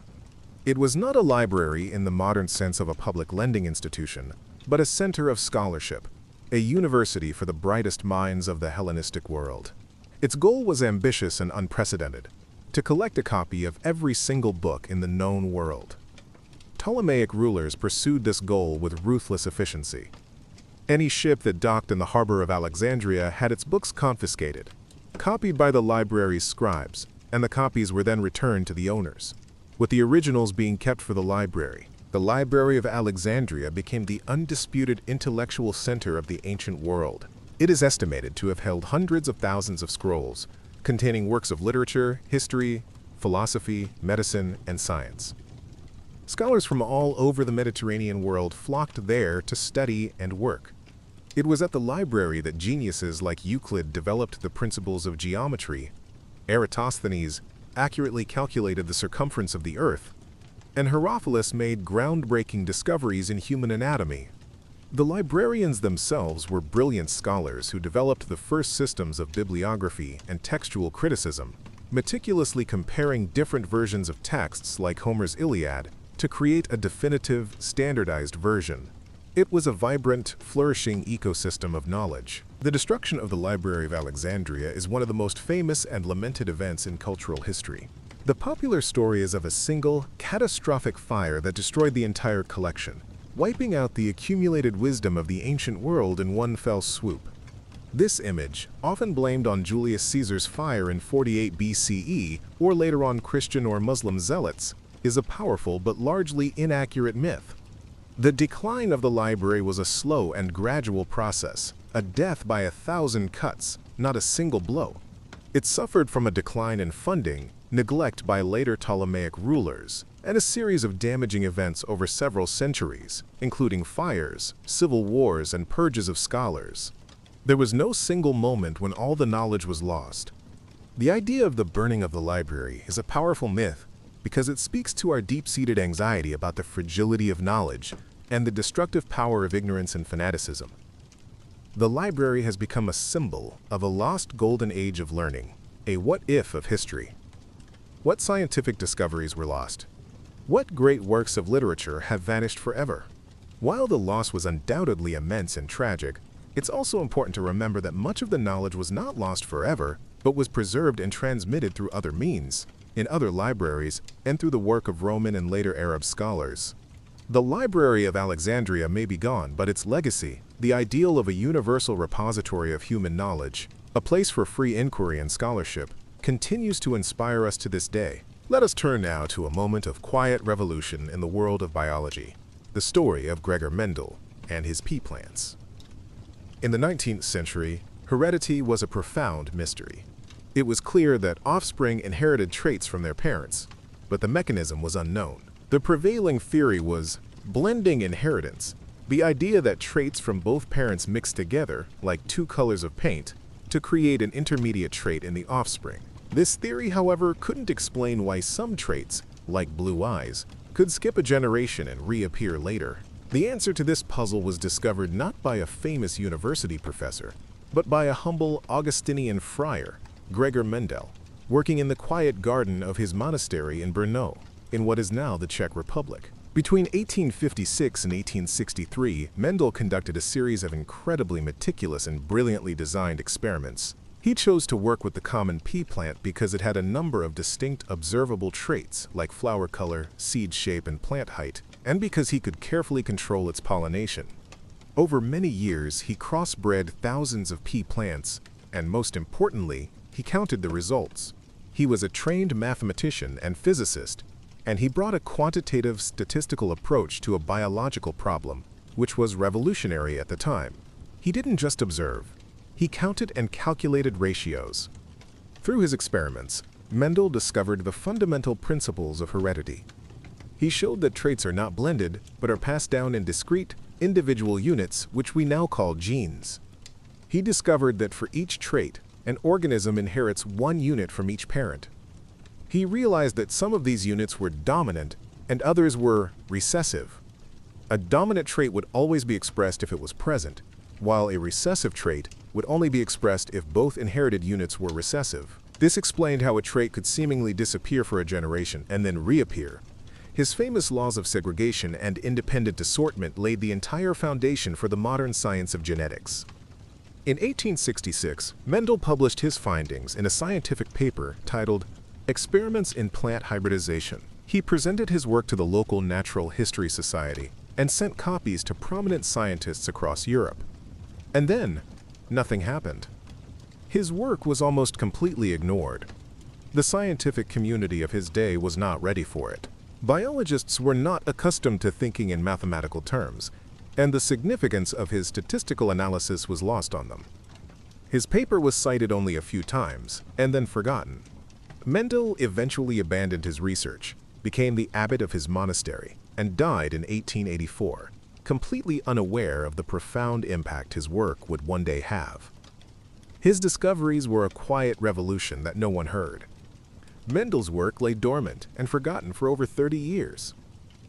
Then, in the year 1900, in a remarkable coincidence, 3 different scientists in 3 different countries, Hugo de Vries, Karl Correns, and Erich von Tschermak, independently rediscovered the principles of heredity. While preparing to publish their own findings, they each conducted a literature search and stumbled upon Mendel's original, forgotten paper. To their astonishment, they realized that the humble friar had discovered it all, decades earlier. They gave full credit to Mendel, and his work was finally recognized as the monumental achievement it was. The science of genetics was born, and Gregor Mendel, the quiet monk from Brno, posthumously became its father. It is a powerful story about the nature of scientific discovery, and a quiet reminder that even the most revolutionary ideas can sometimes lie sleeping, waiting for the world to be ready for them. The iconic skull and crossbones, the Jolly Roger, wasn't a friendly greeting. It was a tool of psychological warfare, designed to terrify a merchant crew into surrendering without a fight, because a real fight was costly and dangerous for everyone. Let's visit the world of music and consider the strange and dramatic premiere of Igor Stravinsky's The Rite of Spring. On the evening of May 29, 1913, at the Théâtre des Champs-Élysées in Paris, the sophisticated, fashionable audience settled in for the latest production from the Ballet Russes, the most exciting and innovative ballet company in the world. They were expecting a beautiful, exotic spectacle. What they got was a revolution. The ballet's theme was a series of pagan rituals celebrating the advent of spring in ancient Russia, culminating in a human sacrifice, where a young girl dances herself to death to ensure the fertility of the land. The music and choreography were unlike anything anyone had ever heard or seen before. Stravinsky's score was a radical departure from the lush romanticism of the time. It was dissonant, rhythmically complex, and brutally percussive. It used polyrhythms and polytonality to create a sense of primal, chaotic energy. The choreography, by the great Václav Nijinsky, was equally shocking. Instead of the graceful, ethereal movements of classical ballet, the dancers were hunched over, knock-kneed, and stomped their feet in jarring, convulsive movements. They were meant to look like primitive, earthy figures, not elegant swans. To the audience, it was an assault on every convention of music and dance. It was not beautiful. It was ugly, savage, and deeply unsettling. The reaction in the audience was almost immediate and incredibly hostile. As the dissonant opening bassoon solo began, there were murmurs of discontent. As the strange, stomping dancers appeared, there were catcalls and laughter. The audience quickly divided into 2 factions: those who were outraged by what they were seeing, and a smaller group of avant-garde supporters who were thrilled by its modernity. The 2 sides began shouting at each other. The noise from the audience became so loud that the dancers could no longer hear the orchestra. Nijinsky had to stand on a chair in the wings, shouting out the counts to the dancers. The conductor, Pierre Monteau, heroically kept the orchestra playing through the chaos. The disturbance escalated into a full-blown riot. People were yelling, throwing things, and even getting into fistfights. It was one of the most scandalous and famous premieres in the history of music. Despite the catastrophic premiere, The Rite of Spring would go on to become one of the most influential and important musical compositions of the 20th century. When it was performed in a concert hall just a year later, without the controversial choreography, it was a triumphant success. The music, which had seemed so chaotic and ugly, was revealed to be a work of astonishing power and originality. Its revolutionary approach to rhythm and harmony opened up entirely new possibilities for composers and changed the course of classical music forever. The riot at its premiere has become a legendary moment, a symbol of the shocking power of the new. It's a story about how art can challenge, provoke, and ultimately transform our understanding of what is possible. Let us travel now to the Scottish Highlands and delve into the tragic and romantic story of the Jacobite Rising of 1745. The Jacobites were supporters of the claim of the exiled Stuart dynasty to the thrones of England, Scotland, and Ireland. The movement was centered on James Stuart, the Old Pretender, and his son Charles Edward Stuart, better known as Bonnie Prince Charlie. In 1745, Bonnie Prince Charlie, a charismatic and handsome young man, landed in Scotland with just a handful of followers, hoping to rally the Highland clans, raise an army, and restore his father to the throne. It was a wildly ambitious and romantic gamble. Against all odds, he succeeded in raising a formidable army of Highlanders, who were fiercely loyal to the Stuart cause and were formidable warriors on their home turf. The Jacobite army had a string of stunning early victories. They captured the city of Edinburgh and, at the Battle of Prestonpans, they utterly routed a government army in a wild Highland charge that lasted less than 15 minutes. Buoyed by this success, Charles decided to invade England. The Jacobite army marched south, reaching as far as Derby, just over 100 miles from London. Panic gripped the capital. King George II made plans to flee. It seemed as though the Stuarts might actually succeed. But at Derby, the Jacobite commanders lost their nerve. They had received little support from English Jacobites, and they feared being trapped by larger government armies. Against Charles's furious protests, they decided to retreat back to Scotland. This was the turning point. The momentum was lost, and the retreat demoralized the army. The final, brutal end to the Rising came on April 16, 1746, at the Battle of Culloden. The Jacobite army, exhausted, starving, and outnumbered, faced a well-supplied and disciplined government force led by the Duke of Cumberland, the son of King George II. The battle was a massacre. The flat, boggy ground of Culloden Moor was ill-suited for the Highlanders' primary tactic, the wild charge. The government troops, using new bayonet drills and devastating artillery fire, cut the charging Highlanders to pieces. In less than an hour, the Jacobite army was annihilated. It was the last pitched battle ever fought on British soil, and it was a bloody and decisive end to the Jacobite cause. In the aftermath of Culloden, the British government enacted a brutal crackdown on the Highlands, determined to destroy the clan system and the Gaelic culture that had supported the rebellion. The wearing of tartan, the playing of bagpipes, and the carrying of arms were all outlawed. The clan chiefs were stripped of their powers, and the traditional way of life in the Highlands was systematically dismantled. Bonnie Prince Charlie himself became a fugitive, wandering the Highlands and Islands for 5 months with a massive bounty on his head. Despite the risk, he was never betrayed by the loyal Highlanders who sheltered him. He eventually escaped back to France, his dreams of a crown shattered. He would spend the rest of his life as a bitter, drunken exile. The story of the 45 has become a cornerstone of Scottish Romanticism, a tale of heroic, tragic failure, loyalty, and the death of a culture. Let us now explore the history of a single, humble, yet world-changing crop, the potato. Originally domesticated in the Andes Mountains of South America thousands of years ago, the potato was a staple food for the Inca Empire and other Andean cultures. It was incredibly well-suited to the high-altitude, challenging environment. There are thousands of different varieties of potatoes in the Andes, adapted to different soils and climates. The Inca developed sophisticated agricultural techniques, including terracing and freeze-drying, creating a product called chuño, to cultivate and preserve this vital food source. For them, the potato was life itself. The potato was introduced to Europe by Spanish conquistadors in the 16th century. However, its adoption as a food crop was incredibly slow. Europeans were deeply suspicious of this strange new tuber. It was a member of the nightshade family, which includes poisonous plants like belladonna, so it was widely believed to be toxic. It wasn't mentioned in the Bible, which made some people wary. It was also considered a food for the poor, an uncivilized and unrefined crop. For a long time, it was grown mainly as an ornamental plant in botanical gardens or as animal feed. People simply refused to eat it. Even if you survived the storms, the diseases, and the battles, your career was destined to be short. The average pirate's life lasted only a few years before they were killed in a fight, succumbed to sickness, or captured and executed. The person who did more than anyone to popularize the potato in Europe was a French agronomist named Antoine-Augustin Parmentier. He had been a prisoner of war in Prussia, where he had been forced to eat potatoes and had realized they were not only edible, but also nutritious. He became a passionate advocate for the crop, believing it could prevent famine in France. He used a series of clever publicity stunts to promote it.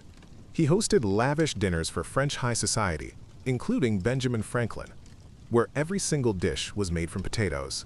Most famously, he planted a field of potatoes on the outskirts of Paris and had it guarded by soldiers during the day, making it seem as though the crop was incredibly valuable.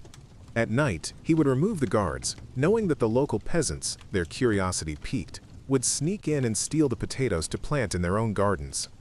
His reverse psychology worked brilliantly. The potato's true impact was felt most profoundly in Ireland. The damp, cool climate of Ireland was perfect for growing potatoes, and the crop could produce more calories per acre than any other. The potato became the single, overwhelming food source for the majority of the rural Irish population. This reliance on a single crop, and often a single variety of potato, the Irish lumper, created a precarious situation. In the 1840s, disaster struck. A potato blight, a fungus-like organism called Phytophthora infestans, swept across Europe. In Ireland, the effect was catastrophic. The potato crop failed year after year, leading to the Great Famine. Over 1 million people died of starvation and disease, and another 1 million were forced to emigrate. The potato, which had sustained a population, had now become the cause of its devastation. It is a tragic lesson in the dangers of monoculture and the complex interplay of biology, politics, and society. Let us turn now to the history of a place that doesn't exist, a perfect world that has haunted the human imagination for centuries. Utopia. The word was coined by Sir Thomas More in his 1516 book of the same name. Utopia is a clever pun in Greek. It can mean no place, o utopos, or good place, e utopos. More's book describes a fictional island society with political, religious, and social customs that are radically different from those of European society. In Utopia, there is no private property. All citizens work for the common good and live in a state of religious tolerance. It is a society organized around reason and cooperation, a stark contrast to the greed, corruption, and religious conflict of More's own time. More's Utopia was not necessarily a blueprint for a perfect society, but a work of satire and social criticism, using the fictional island to highlight the flaws of his own world. The dream of Utopia, a perfect or near-perfect society, did not begin with Thomas More. It is an ancient human longing. Plato's Republic describes an ideal state ruled by philosopher kings. Religious traditions have their own versions of utopia, from the Garden of Eden to the heavenly paradise. In the 19th century, the Industrial Revolution, with its poverty, pollution, and social inequality, sparked a new wave of utopian thinking. Thinkers like Robert Owen and Charles Fourier proposed the creation of new, small-scale utopian communities based on principles of cooperation and socialism. Dozens of these experimental communities were founded in Europe and the United States, with names like New Harmony and Brook Farm. Most of them were short-lived, collapsing due to internal conflicts, financial problems, or the simple difficulties of human nature. The 20th century saw the utopian dream turn into a nightmare. The grand political ideologies of communism and fascism both promised to create a perfect new society, a utopia on Earth. But in their attempts to realize this vision, they created totalitarian states that suppressed individual freedom and resulted in the deaths of millions. The quest for a perfect society led to the creation of some of the most imperfect and brutal regimes in history. This experience gave rise to a new literary genre, the dystopia. Works like Aldous Huxley's Brave New World, George Orwell's 1984, and Margaret Atwood's The Handmaid's Tale are cautionary tales that explore how the pursuit of a seemingly perfect society, one based on stability, equality, or order, can lead to oppression, dehumanization, and the loss of what makes us human. The dystopia is the shadow of utopia. The idea of utopia continues to fascinate us because it speaks to our deepest hopes and fears for society. It forces us to ask fundamental questions. What is a good life? What is a just society? What is the right balance between freedom and order, between the individual and the community? While the dream of creating a perfect, static utopia on Earth has proven to be dangerous and illusory, the utopian impulse, the desire to imagine a better world and to strive for it, remains a vital force for social progress. It is the engine of reform and revolution. The belief that the world as it is not the world as it has to be. The dream of no place helps us to navigate our way to a good place. Let us travel to the deserts of Egypt and explore the story of the Rosetta Stone, the key that unlocked the secrets of an entire civilization. For centuries, the ancient Egyptian hieroglyphs were a complete mystery. After the knowledge of how to read them died out in the Roman period, they became nothing more than enigmatic pictures. Scholars and adventurers looked at the inscriptions on temples and tombs and could only guess at their meaning. Egypt's rich and complex history, recorded in its own language, was silent. The stone that would change everything was discovered in 1799 by a French soldier in Napoleon's army who was rebuilding a fort in the town of Rosetta. It was a large, broken slab of dark stone inscribed with 3 different scripts. The soldier's commanding officer recognized that the stone might be important. It was inscribed with the same text in 3 different languages. At the top, in Egyptian hieroglyphs, in the middle, in another Egyptian script called Demotic, and at the bottom, in ancient Greek. The Greek text was readable, and it identified the inscription as a decree passed by a council of priests in 196 BCE in honor of King Ptolemy V. The crucial insight was that the other 2 scripts must be translations of the same decree. The Rosetta Stone was, in essence, an ancient dictionary. It provided a direct link between the known language of Greek and the unknown language of the Egyptians. The race to decipher the hieroglyphs had begun. The task of decipherment was a long and difficult intellectual puzzle, pursued by scholars across Europe. The key breakthrough came from a brilliant young French scholar named Jean-François Champollion. He had been obsessed with Egypt since he was a boy, and had dedicated his life to mastering ancient languages. He realized that the hieroglyphic script was not purely symbolic or alphabetic, but a complex combination of both. Some signs represented sounds, phonetic. Some represented whole ideas, ideographic. And some were determinatives that helped to clarify the meaning of a word. His crucial clue came from the names of the pharaohs, like Ptolemy and Cleopatra, which were enclosed in an oval shape called a cartouche. By comparing the Greek letters of these names with the hieroglyphs in the cartouches, he was able to slowly piece together the phonetic values of the symbols. In 1822, Champollion finally cracked the code. He was able to translate the entire hieroglyphic text on the Rosetta Stone, and went on to create a grammar and dictionary of the ancient Egyptian language. It was a moment of pure intellectual triumph. A door that had been closed for over 400 years had been thrown open. Thanks to the Rosetta Stone and Champollion's genius, the silent civilization of ancient Egypt could finally speak again. Historians could now read the inscriptions on temples, the stories in papyri, and the records of the pharaohs, revealing a rich and detailed history that had been lost to time. The Rosetta Stone remains one of the most important archaeological discoveries ever made, a symbol of the power of human intellect to solve the most daunting of puzzles and to bridge the vast chasm of time. So before you get too comfortable, take just a moment to like the video and subscribe, but only if you genuinely enjoy what I do here. It's a quiet, simple way to support the channel, and it's always deeply appreciated. So the next time you picture a pirate, don't imagine a charming rogue with a parrot. Picture a tired, hungry, and sick man on a floating wreck, hoping to steal enough flour to survive another miserable month. It truly sucked to be a pirate. Let us now visit the world of ancient Greece and consider the strange and formidable society of Sparta. Sparta was a military state, an armed camp that dominated the Peloponnesian Peninsula for centuries. Its entire society was organized around a single purpose: to create the most disciplined and effective army in the ancient world. This obsession with military prowess was born out of fear. The Spartans were a small ruling class, the Spartiates, who lived in constant fear of an uprising from their vast population of enslaved agricultural workers, the Helots. To maintain control, the Spartans transformed their state into a machine for producing soldiers. Life for a Spartan male was dedicated to the state from birth. Infants who were deemed weak or deformed were, according to legend, left on a hillside to die. At the age of 7, boys were taken from their families and entered into the agoge, a brutal state-run education and training program. They lived in barracks, were deliberately underfed to encourage them to learn to steal and forage, and were subjected to constant harsh discipline. The training was designed to instill obedience, endurance, and a complete disregard for pain and hardship.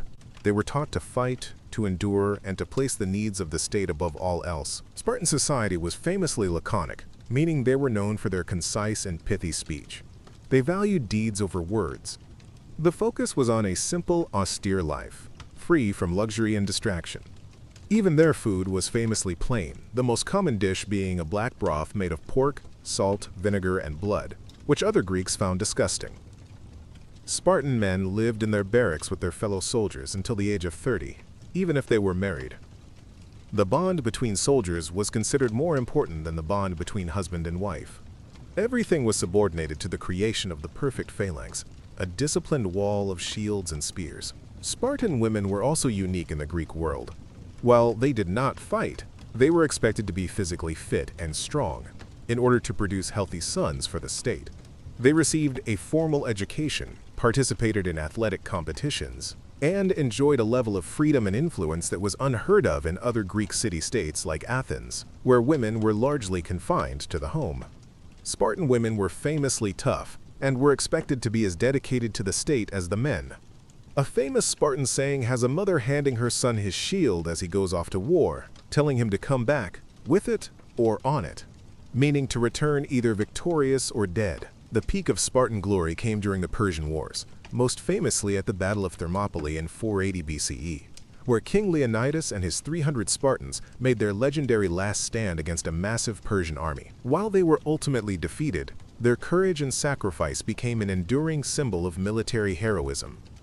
However, Sparta's rigid and conservative system was also its downfall.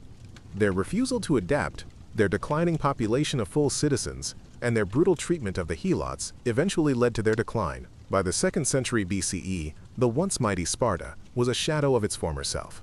It remains a fascinating and unsettling example of a society that sacrificed everything, art, philosophy, family, and individual freedom, for the single-minded pursuit of military perfection. Let us explore the colorful and often dangerous history of pigments, the substances that give art its color. For most of history, artists couldn't just buy a tube of paint. They had to create their own, using pigments sourced from a variety of minerals, plants, and even animals. The story of these colors is a fascinating mix of geology, chemistry, and global trade. Some of the oldest pigments used by humanity were the earth tones, ochres, umbers, and siennas. These are natural clays colored by iron oxides, and they provided a ready-made palette of reds, yellows, and browns for cave painters tens of thousands of years ago. They were stable, plentiful, and safe to use. The quest for more vibrant colors often led artists to use rare and highly toxic materials. Orpiment and realgar, two arsenic sulfide minerals, created brilliant yellows and oranges, but they were incredibly poisonous. Verdigris, a bright green, was made by exposing copper plates to the fumes of vinegar or wine, but it was notoriously unstable and would often turn black over time. The most famous and sought-after white pigment for centuries was lead white. It had wonderful covering power and a beautiful texture, but it was, of course, made from lead. The slow, cumulative poisoning from grinding and handling these toxic pigments was a constant occupational hazard for artists and their apprentices. The most prized and expensive pigment of all was ultramarine blue. The name means beyond the sea because it was made from a single, semi-precious stone, lapis lazuli, which was mined almost exclusively in a single region of what is now Afghanistan. The stone had to be transported thousands of miles along the Silk Road to Europe, where it was painstakingly ground into a powder. The process of extracting the pure blue pigment was complex and wasteful. The resulting color was a deep, vibrant blue that was more valuable than gold. In medieval and Renaissance paintings, it was used sparingly and reserved for the most important subjects, most famously the robes of the Virgin Mary. The cost of the ultramarine was often specified in the artist's contract with their patron. The Industrial Revolution in the 19th century completely transformed the artist's palette. Chemists began to synthesize new, artificial pigments that were cheaper, more stable, and less toxic than their natural counterparts. The invention of Prussian blue in the 18th century provided the first stable, synthetic blue. The 19th century saw the creation of a whole range of new colors, like cobalt blue, cadmium yellow, and a host of greens and violets. This explosion of new colors had a profound impact on art. The Impressionists, for example, took full advantage of these bright, new synthetic pigments to capture the brilliant light of the modern world. The invention of the collapsible tin paint tube in the 1840s also made it possible for artists to easily work outdoors, further fueling the Impressionist revolution. The history of art is, in a very real way, written in the history of its colors. Let us now consider the story of a man who sailed off the edge of the map and changed the world forever, Christopher Columbus. The traditional story we all learned in school is a simple one of heroism and discovery. In 1492, Columbus, a brave and visionary Genoese explorer, sailed the ocean blue, convinced the world was round, and discovered America. This narrative, however, is a vast oversimplification, filled with myths and ignoring the devastating consequences of his voyages. First, Columbus did not set out to prove the world was round. This was already a widely known fact among educated Europeans since the time of the ancient Greeks. Columbus's error was not in the shape of the Earth, but in its size. He dramatically underestimated the Earth's circumference and was completely unaware of the existence of the Americas. His goal was to find a new, westward sea route to the lucrative spice markets of Asia. And now, let's leave the damp misery of the high seas and travel to the sun-baked plains of Western Australia. The year is 1932. The world is in the grip of the Great Depression, but for Australian farmers, there's another, more feathered, menace. Following the First World War, thousands of Australian veterans were given plots of land to farm, a government scheme to get the country back on its feet. They planted wheat, and in doing so, created an enormous all-you-can-eat buffet for the local wildlife. The most troublesome guests at this feast were the emus. Not just a few, but an army of them. An estimated 20,000 large, flightless, and very hungry birds descended upon the wheat fields of the Campion district, trampling crops and tearing down fences. The farmers, many of them former soldiers, were at their wits' end. They appealed to the Minister of Defense for help, and in a decision that would echo through the halls of bizarre military history, he agreed. When Columbus and his crew made landfall in the Bahamas in October 1492, he was convinced he had reached the East Indies, near Japan or China. This is why he called the native people he encountered, quote, Indians, a misnomer that has persisted for centuries. He was not a discoverer in the sense of finding an uninhabited land. The Americas were already home to millions of people, with complex societies and rich cultures that had existed for thousands of years. Columbus did not discover a new world. He initiated a permanent and often brutal contact between two old worlds that had previously been unknown to each other. The immediate legacy of Columbus's voyages was not one of heroic discovery, but of exploitation and violence. In his subsequent voyages, he established colonies and acted as a colonial governor. He and his men were ruthless in their pursuit of gold and wealth. They enslaved the native Taino people of the Caribbean, forcing them to labor in mines and on plantations. Those who resisted were met with extreme brutality. Columbus's arrival heralded the beginning of a catastrophic demographic collapse for the indigenous peoples of the Americas. The violence of the conquistadors, combined with the devastating impact of Old World diseases like smallpox, to which the native populations had no immunity, led to the deaths of millions. One of the greatest human tragedies in history. The historical reputation of Columbus has undergone a dramatic re-evaluation in recent decades. The old, heroic narrative has been challenged by a more critical perspective that acknowledges the immense suffering and destruction that his voyages unleashed. He is no longer seen as a simple hero, but as a complex and deeply flawed historical figure, a man of his time whose ambition, courage, and navigational skill were matched by his greed, cruelty, and ignorance. His story is a powerful reminder that history is not a simple story of good guys and bad guys, but a complex and often uncomfortable story of human actions and their far-reaching and often tragic consequences. The Columbian Exchange, the transfer of plants, animals, diseases, and ideas between the old and new worlds, irrevocably changed the course of human history, for better and for worse. Let's turn to a story from the world of publishing and explore the curious history of the Penguin paperback. In the 1930s, books in Britain were generally expensive hardcovers, sold in stuffy bookshops. They were seen as a luxury for the middle and upper classes. In 1934, a young publisher named Alan Lane was returning from a weekend visiting the mystery writer Agatha Christie. Standing on a train station platform, he couldn't find anything good to read. He realized there was a huge untapped market for high-quality, affordable books that could be sold in everyday places like train stations and chain stores. He had a vision for a new kind of book, a paperback that was as cheap as a packet of cigarettes, but with the same high literary quality and elegant design as a hardcover. Lane's idea was met with huge skepticism from the publishing establishment. They believed that cheap paperbacks would devalue literature and that people wouldn't buy serious books in this format. Undeterred, Lane founded Penguin Books in 1935. He decided to launch with a list of 10 titles, including works by acclaimed authors like Ernest Hemingway and Agatha Christie. The most revolutionary aspect of Penguin Books was their design. They had a simple, clean, and instantly recognizable look. Each book had a color-coded cover: orange for fiction, blue for biography, and green for crime. The iconic, cheerful penguin logo, designed by a 21-year-old office junior, perfectly captured the friendly and accessible spirit of the brand. The success of Penguin was not guaranteed. In a crucial early test, Lane tried to persuade the buyer for the powerful chain store Woolworths to stock his books. The buyer was unimpressed, but his wife happened to see the books and was charmed by them. Her enthusiasm convinced her husband to place a massive order. This was the breakthrough Penguin needed. The books were a runaway success, selling millions of copies. They had successfully created a new mass market for literature. Penguin democratized reading, making the best books of the past and present available to everyone, regardless of their class or income.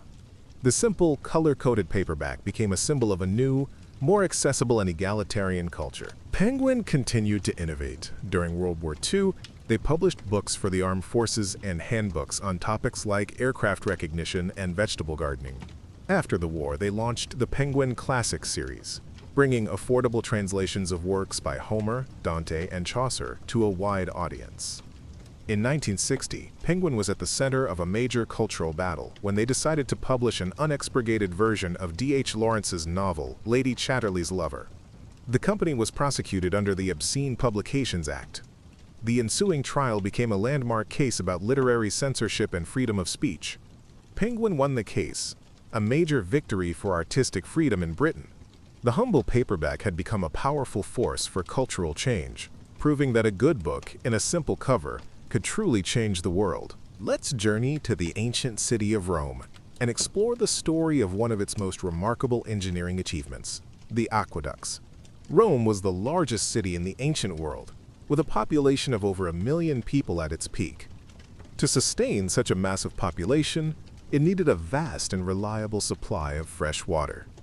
The Tiber River, which flows through the city, was polluted and unsuitable for drinking.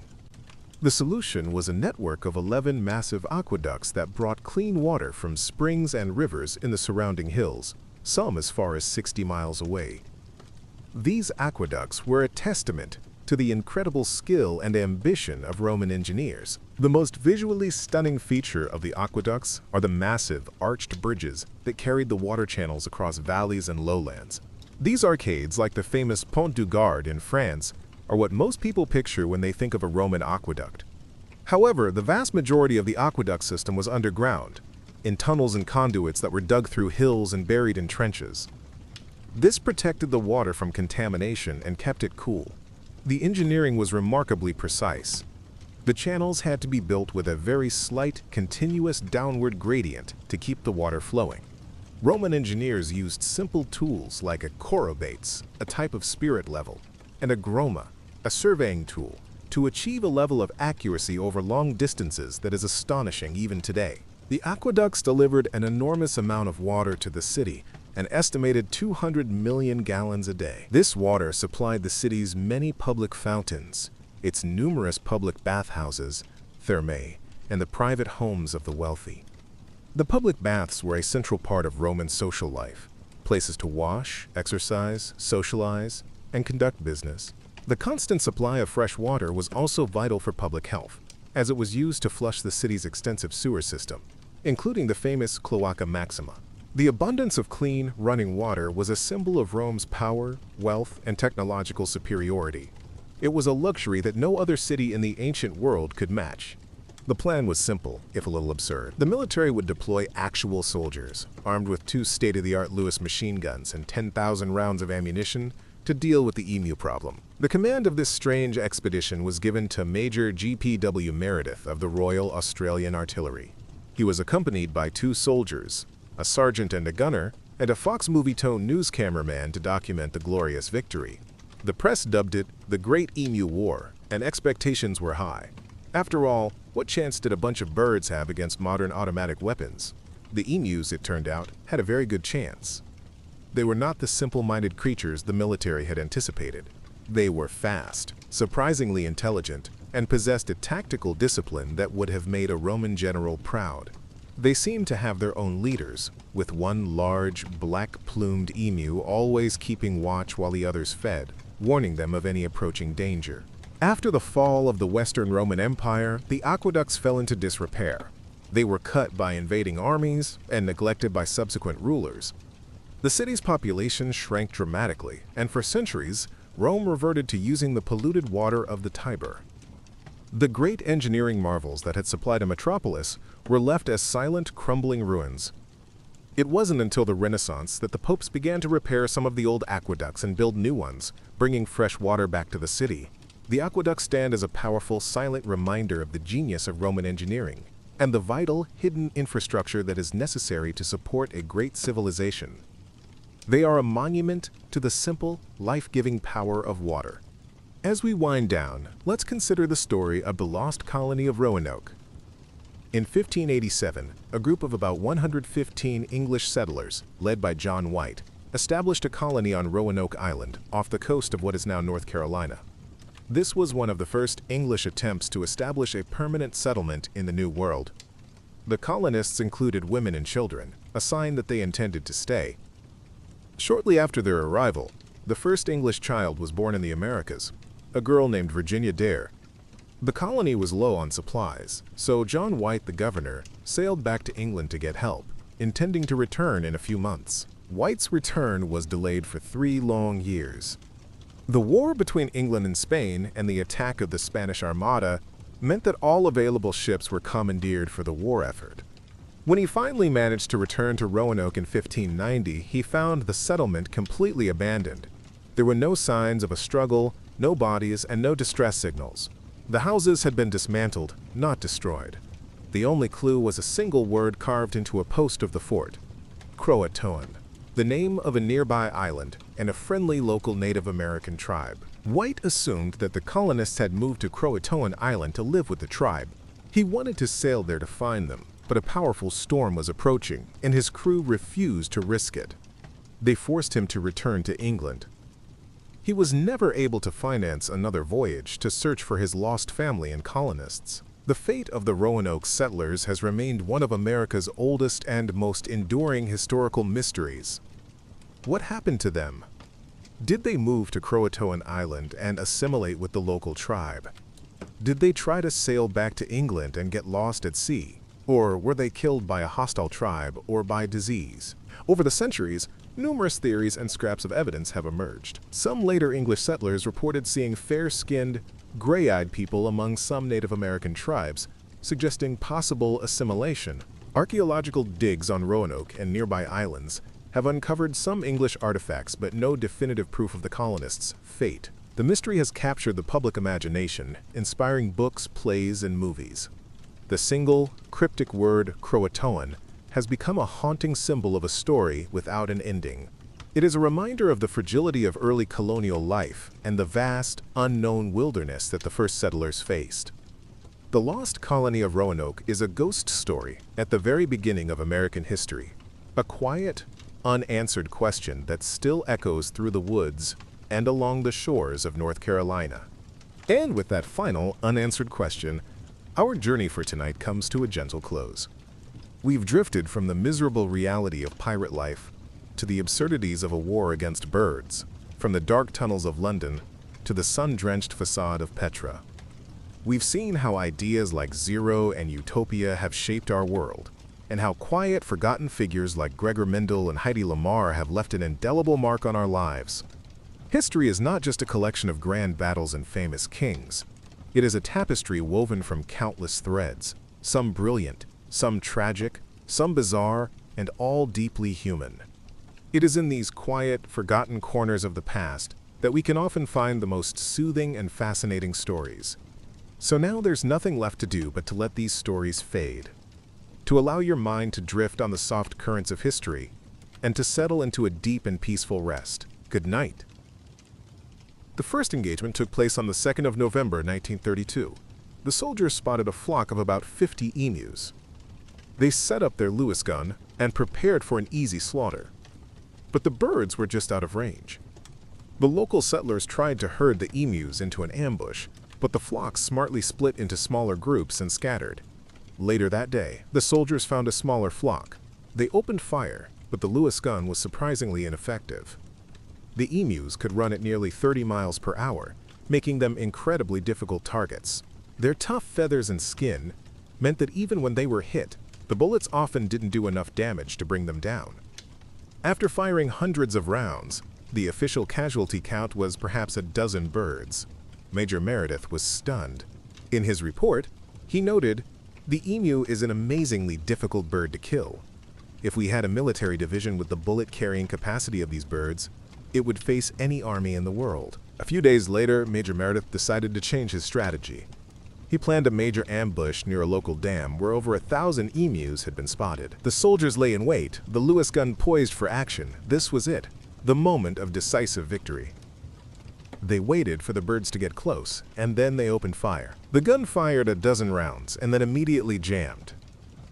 Before they could clear the stoppage, the entire flock had vanished over the horizon, completely unharmed. The news cameraman had captured the whole fiasco. To add insult to injury, the emus seemed to be learning. They began to avoid open areas and would post sentries. Major Meredith noted with a mix of frustration and admiration that each pack seemed to have a leader who would keep watch while his comrades carried out their work of destruction and warned them of our approach. The military's final, most desperate tactic involved mounting one of the Lewis guns onto a truck. The idea was to chase the emus down, firing from the moving vehicle. This proved to be a comical disaster. The truck couldn't keep up with the birds on the rough terrain, and the ride was so bumpy that the gunner couldn't get a clear shot. At one point, a particularly resilient emu ran alongside the truck for some time, keeping pace as the gunner tried and failed to hit it. The truck eventually crashed into a fence, and the bird escaped without a scratch. The entire operation was becoming a national embarrassment. The media, which had initially been supportive, now mercilessly mocked the army. One politician in the Australian Parliament dryly asked if a medal was to be decorated for the man on the machine gun. After nearly a week of this futility, with thousands of rounds spent and fewer than 100 emus confirmed killed, the military withdrew. The Great Emu War was over, and the emus had unequivocally won. Major Meredith's official report was a masterpiece of understatement, blaming the weather and the birds' uncanny ability to absorb bullets. The farmers were, of course, still dealing with the emu menace. The government, having learned its lesson, decided against another military campaign. Instead, they instituted a bounty system, which proved to be far more effective over the next several years. But the legend of the war was already cemented. It remains a classic, almost unbelievable story of when humanity declared war on nature. And nature, in the form of a very large, very fast, and surprisingly resilient bird, simply ran away, leaving us to look utterly ridiculous. It's a soothing reminder that not all conflicts are grand and tragic. Some are just wonderfully absurd. Let's now journey from the dusty plains of Australia to the bustling, ever-growing heart of another empire, London. By the mid-19th century, London was the largest and most prosperous city in the world, but it was also choking on its own success. The streets, designed for horse and cart, were gridlocked with a chaotic mess of carriages, omnibuses, and pedestrians. The River Thames was a flowing sewer, and the air was thick with coal smoke. The city desperately needed a new way to move its millions of citizens. The solution proposed was radical, expensive, and to many terrifying. It was the idea of an underground railway. Charles Pearson, a solicitor for the City of London, was the chief proponent of this mad scheme. He envisioned a network of tunnels burrowing beneath the streets, a subterranean world that could solve the surface world's problems. After years of lobbying and political wrangling, his vision finally began to take shape. The construction of the first line, the Metropolitan Railway, was a monumental feat of Victorian engineering and brute force. They used a method called cut and cover. This meant they literally dug a massive trench down the middle of a major street, like Prod Street near the modern Paddington Station. They laid the tracks at the bottom, built a brick tunnel over them, and then filled the trench back in, restoring the road on top. The disruption was immense. Entire neighborhoods were demolished, businesses were ruined, and the city's infrastructure, including its fragile sewer and gas lines, was completely rerouted. Londoners watched in a mixture of awe and horror as their city was torn open. Many thought it was a fool's errand, predicting the tunnels would collapse, flood with sewage, or fill with noxious fumes, becoming a tomb for any who dared to ride it. They called it the Sewer Railway. On January 10, 1863, the Metropolitan Railway opened to the public. Despite the fears, it was an immediate and overwhelming success. On its first day, over 38,000 people queued up to take a ride into this new underworld. But the experience was far from the clean electric journey we know today. The trains were pulled by steam locomotives.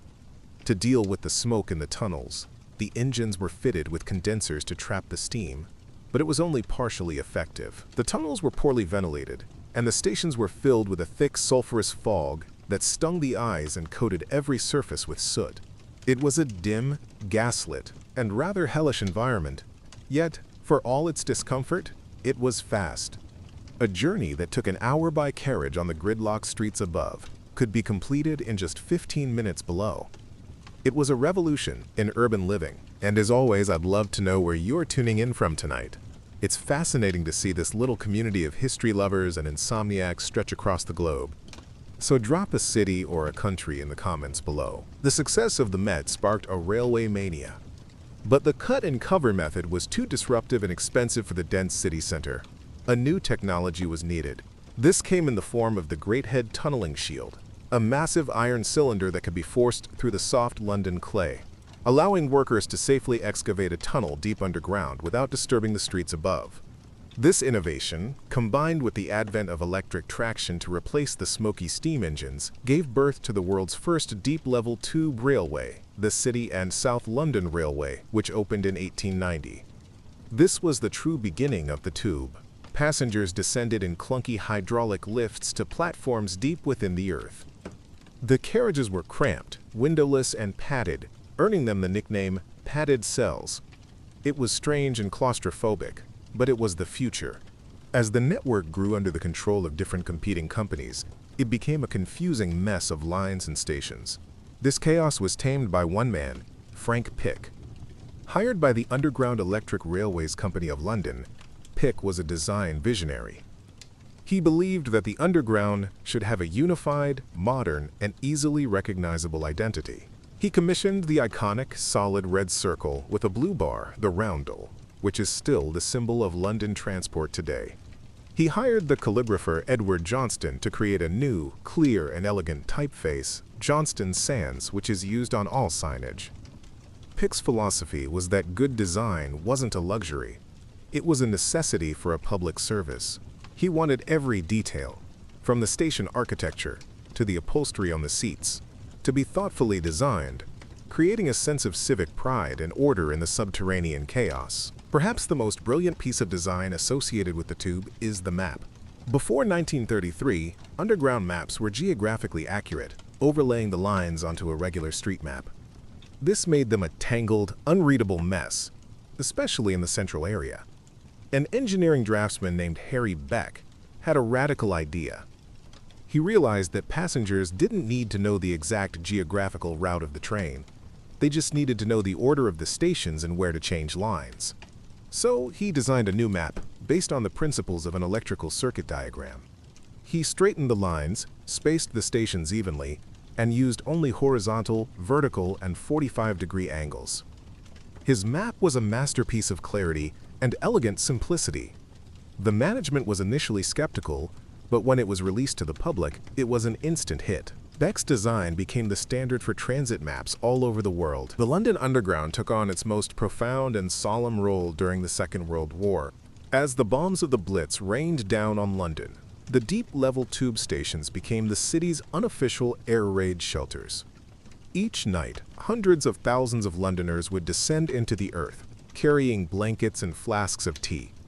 They slept on the platforms, sometimes even on the escalators. While it was a place of relative safety, it was not without its tragedies. In 1943, at Bethnal Green Station, a panic caused by the sound of a new anti-aircraft rocket being fired caused a crowd to surge down a narrow, blacked-out staircase. In the crush, 173 people, mostly women and children, were killed. The stations became strange subterranean communities, places of fear, boredom, and quiet resilience, forever embedding the tube into the city's psychological fabric as a place of refuge. Over its long history, the tube has, of course, accumulated its fair share of ghosts and legends. The phantom of an actor named William Terrace, who was murdered near the Strand in 1897, is said to haunt Covent Garden Station, a tall gray figure in a frock coat seen walking the platforms after the last train has gone. At Bank Station, the ghost of a woman known as the Black Nun is said to search for her brother, a bank clerk who was executed for fraud in the 19th century. And deep in the tunnels, workers have reported hearing strange whispers, footsteps, and even the sounds of Roman soldiers marching, supposedly along the route of the lost river Walbrook, which the tunnels cross.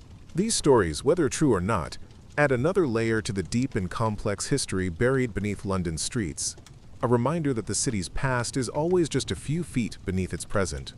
And now, for our final story tonight, we turn from the collective history of a city's underbelly to the remarkable life of a single individual. A woman who was one of the most famous faces in the world, yet whose most brilliant contribution remained a secret for decades. This is the story of Heidi Lamar. She was born Hedwig Eva Maria Kiesler in Vienna, Austria in 1914 into a wealthy Jewish family. From a young age, she was recognized for her extraordinary beauty, but she was also intensely curious and intelligent, often spending time with her father, a bank director, who would explain the inner workings of machines like printing presses and streetcars. This early fascination with technology would become a defining, if hidden, part of her life. As a teenager, she pursued a career in acting, achieving notoriety across Europe for her role in the controversial 1933 Czech film Ecstasy, which featured scenes of her in the nude. Her life took a dark turn when she married Friedrich Mandl, a wealthy Austrian arms manufacturer who was one of the richest men in the country. Mandl was intensely jealous and controlling, essentially keeping her a prisoner in their castle home. He was also an arms dealer to the fascist governments of Italy and, later, Germany. Heidi was forced to host lavish parties for his clients, which included high-ranking Nazi officials. She listened intently to their dinner-table conversations about military technology, absorbing complex details about guided torpedoes and remote-controlled weapons. She detested her husband and his work, and she began to plot her escape.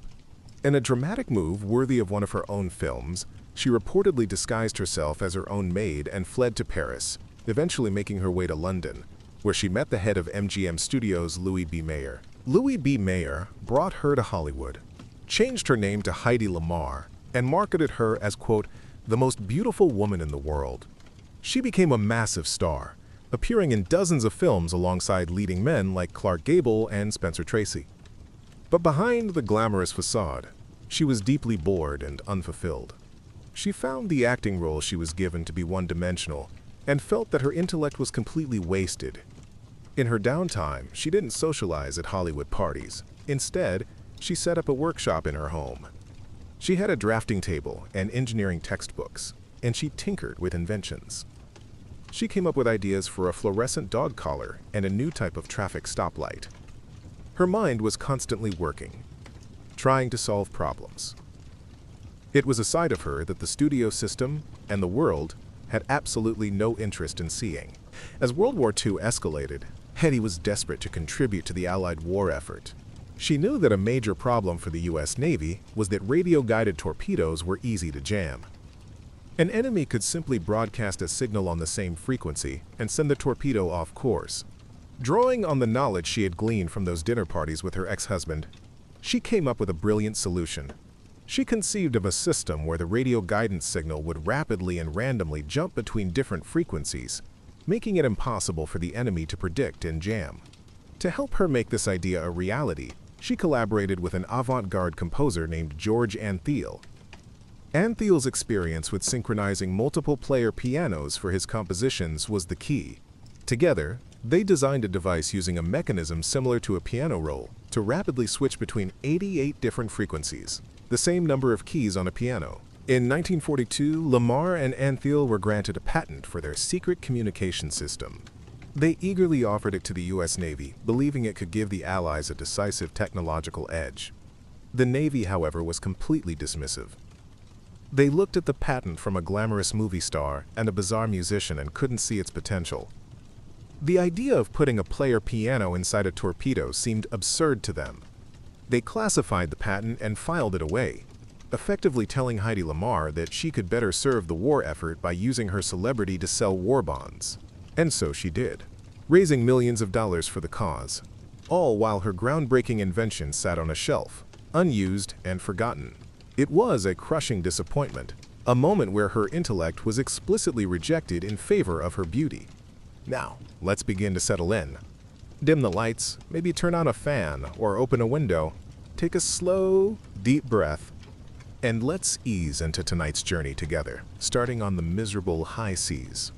For decades, Heidi Lamar's contribution to science remained a secret.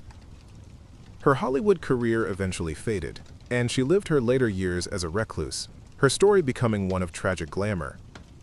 But the world of technology hadn't forgotten her idea.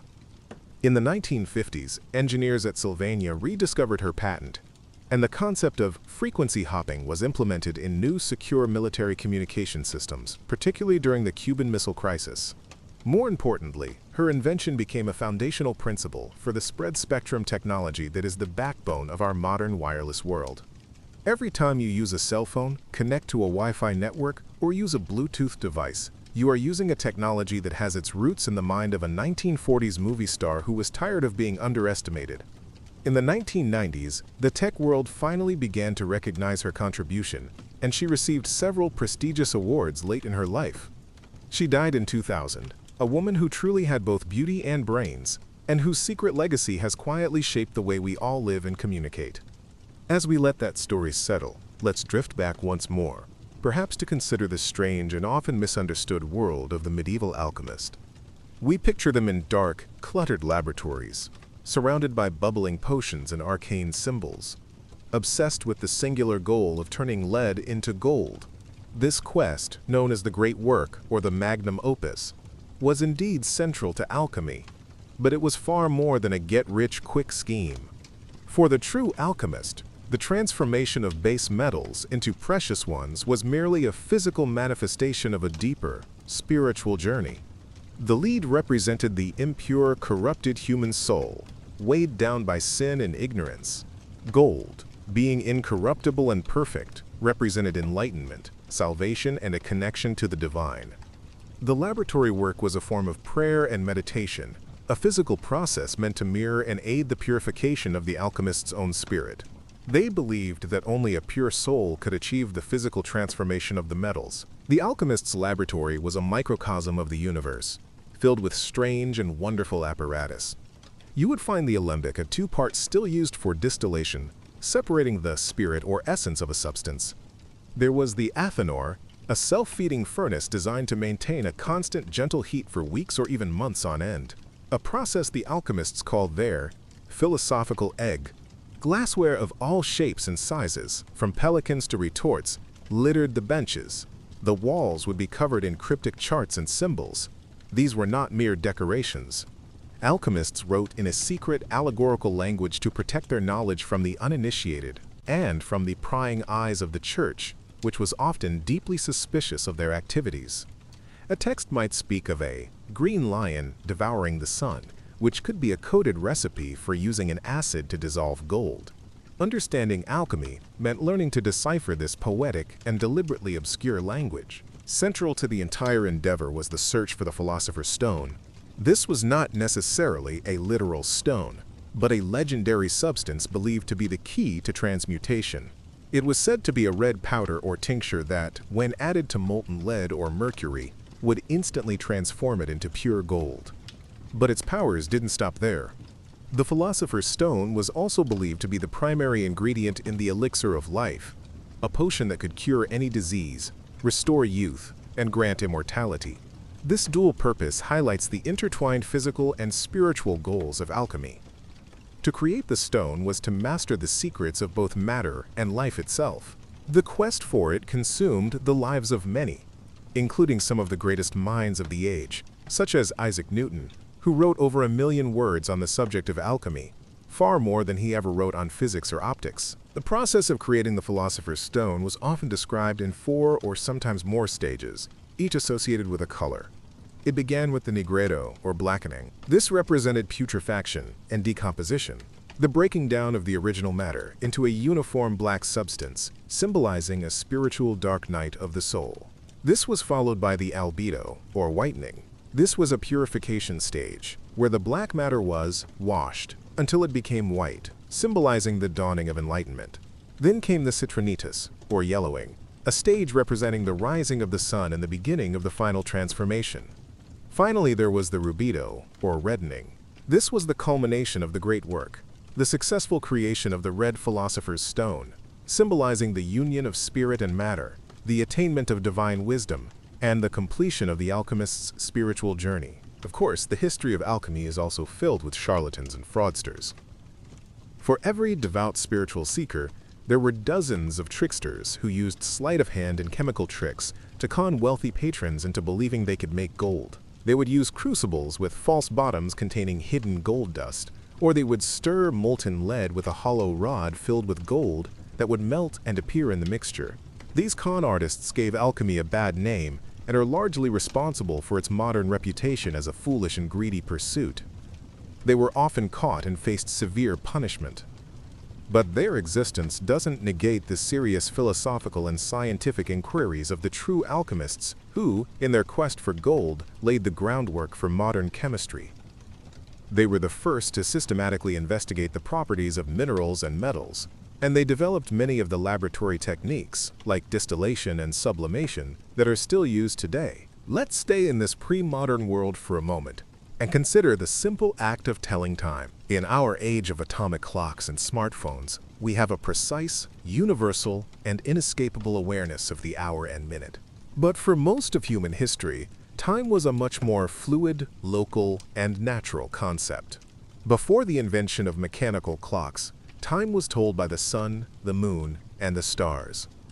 The most basic timepiece was the gnomon, a simple vertical stick whose shadow tracked the sun's journey across the sky. This evolved into the more sophisticated sundial, with marked hours allowing for a more precise reading. But sundials had an obvious flaw. They were useless at night and on cloudy days. They also varied by location and time of year, meaning noon in one village was slightly different from noon in the next. Time was tied to the rhythm of the sun, not to a machine. To measure time without the sun, humanity devised other ingenious methods. The water clock, or clepsydra, was one of the most ancient. It worked by measuring the steady drip of water from one vessel into another. These could be used at night and were more consistent than a sundial, but they were sensitive to temperature changes and required constant refilling. There was also the hourglass, using sand instead of water, which became a powerful symbol of the fleeting nature of life. For marking shorter durations, people used marked candles, which would burn down past lines drawn on their side, or even the time it took to recite a specific, lengthy prayer. In monasteries, where a strict schedule of daily prayer was essential, monks were the primary timekeepers, ringing bells to mark the canonical hours, a system that gave structure to the entire medieval day for the surrounding community. The true revolution in timekeeping arrived in Europe in the late 13th and early 14th centuries with the invention of the mechanical clock. These were not small mantelpiece clocks, but enormous, iron-framed machines, often housed in the clock towers of cathedrals and town halls. They were weight-driven, using a complex system of gears and a mechanism called an escapement to control the release of energy in a steady, ticking rhythm. These early clocks were wildly inaccurate by modern standards, often losing or gaining 15 minutes or more a day. They typically had no minute hand, and sometimes no face at all, their only purpose being to strike a bell on the hour. Yet, they fundamentally changed society. For the first time, time was disconnected from the natural world. It became a public, standardized, and secular commodity, dictated by a machine. The rise of the mechanical clock led to a new conception of the world itself. The clockwork mechanism, with its intricate, interlocking gears operating with predictable precision, became a powerful metaphor for the universe. Philosophers and scientists of the Enlightenment began to see the cosmos not as a living, breathing organism, but as a giant, perfect clock created by a divine clockmaker, God, who had set it in motion and then left it to run according to its own immutable laws. This clockwork universe theory was a radical shift in thinking that helped pave the way for the scientific revolution. The universe was no longer mysterious and divinely intervened, but rational, predictable, and understandable through the laws of physics and mathematics, just like the clock in the town square. The humble ticking of the escapement echoed a new way of understanding reality. Forget the swashbuckling glamour. The reality of becoming a pirate in the 17th or 18th century begins with desperation. You're not a dashing rogue seeking adventure. You're likely a sailor fleeing the brutal conditions of the Navy or an indentured servant who saw no other way out. The personal, portable clock or watch was the final step in this transformation. Initially, in the 16th century, they were bulky, notoriously unreliable novelties worn as pendants by the very wealthy. But as the technology improved with the invention of the mainspring and the balance wheel, they became smaller and more accurate. By the 19th century, with the rise of industrialization and the railway system, the precise measurement of time became a necessity for everyone. Railway timetables required a synchronized national time, obliterating the old system of local solar time. The factory whistle replaced the church bell. Workers were expected to clock in and out, their labor measured and paid for by the minute. Time was no longer a gentle flowing river. It had become a grid, a tyrant, a resource to be managed, saved, and spent. The quiet, personal awareness of time we have today is the end result of this long, slow revolution that took time from the sun and put it on our wrists. As we consider the tick-tock of the clock, let's allow our minds to drift to a place where time seems to stand still. The ancient city of Petra. Tucked away in a remote desert canyon in southern Jordan, Petra is one of the world's most breathtaking archaeological sites. Its story begins with the Nabateans, a nomadic Arab tribe who began to settle this region around the 4th century BCE. They were master traders, controlling the lucrative incense and spice routes that linked Arabia, Egypt, and Syria. Their genius was in choosing this seemingly inhospitable location. Petra is accessed through the Sigh, a narrow, winding gorge over a kilometer long, with sheer rock walls that tower hundreds of feet high. This natural fortress provided unparalleled security for the caravans and the immense wealth they carried. The Nabateans were not just merchants. They were also brilliant hydraulic engineers, carving a complex system of channels, dams, and cisterns into the rock to capture and store precious rainwater, turning their desert stronghold into a thriving artificial oasis. The most astonishing feature of Petra is, of course, its architecture. The Nabateans didn't build their city. They carved it directly out of the blushing pink sandstone cliffs. Walking through the Sigh is a journey of anticipation. The narrow canyon twists and turns, offering tantalizing glimpses of carved facades, until you finally emerge into a sunlit opening and are confronted by the unforgettable sight of Al-Khazneh, the treasury. This magnificent structure, nearly 40 meters high, is a stunning fusion of Nabatean and Greco-Roman styles, with an ornate facade of columns, friezes, and sculptures, all hewn from the solid rock face. Despite its name, it was not a treasury but most likely a royal tomb, perhaps for the Nabatean king Aretas IV. Its purpose was to awe and impress visitors. A spectacular statement of the city's power and wealth at the very entrance to its main thoroughfare. Its incredible state of preservation is due to its sheltered position, protecting it from the worst of the wind and rain for 2 millennia. Beyond the treasury, the valley opens up to reveal a vast city of tombs, temples, and public buildings.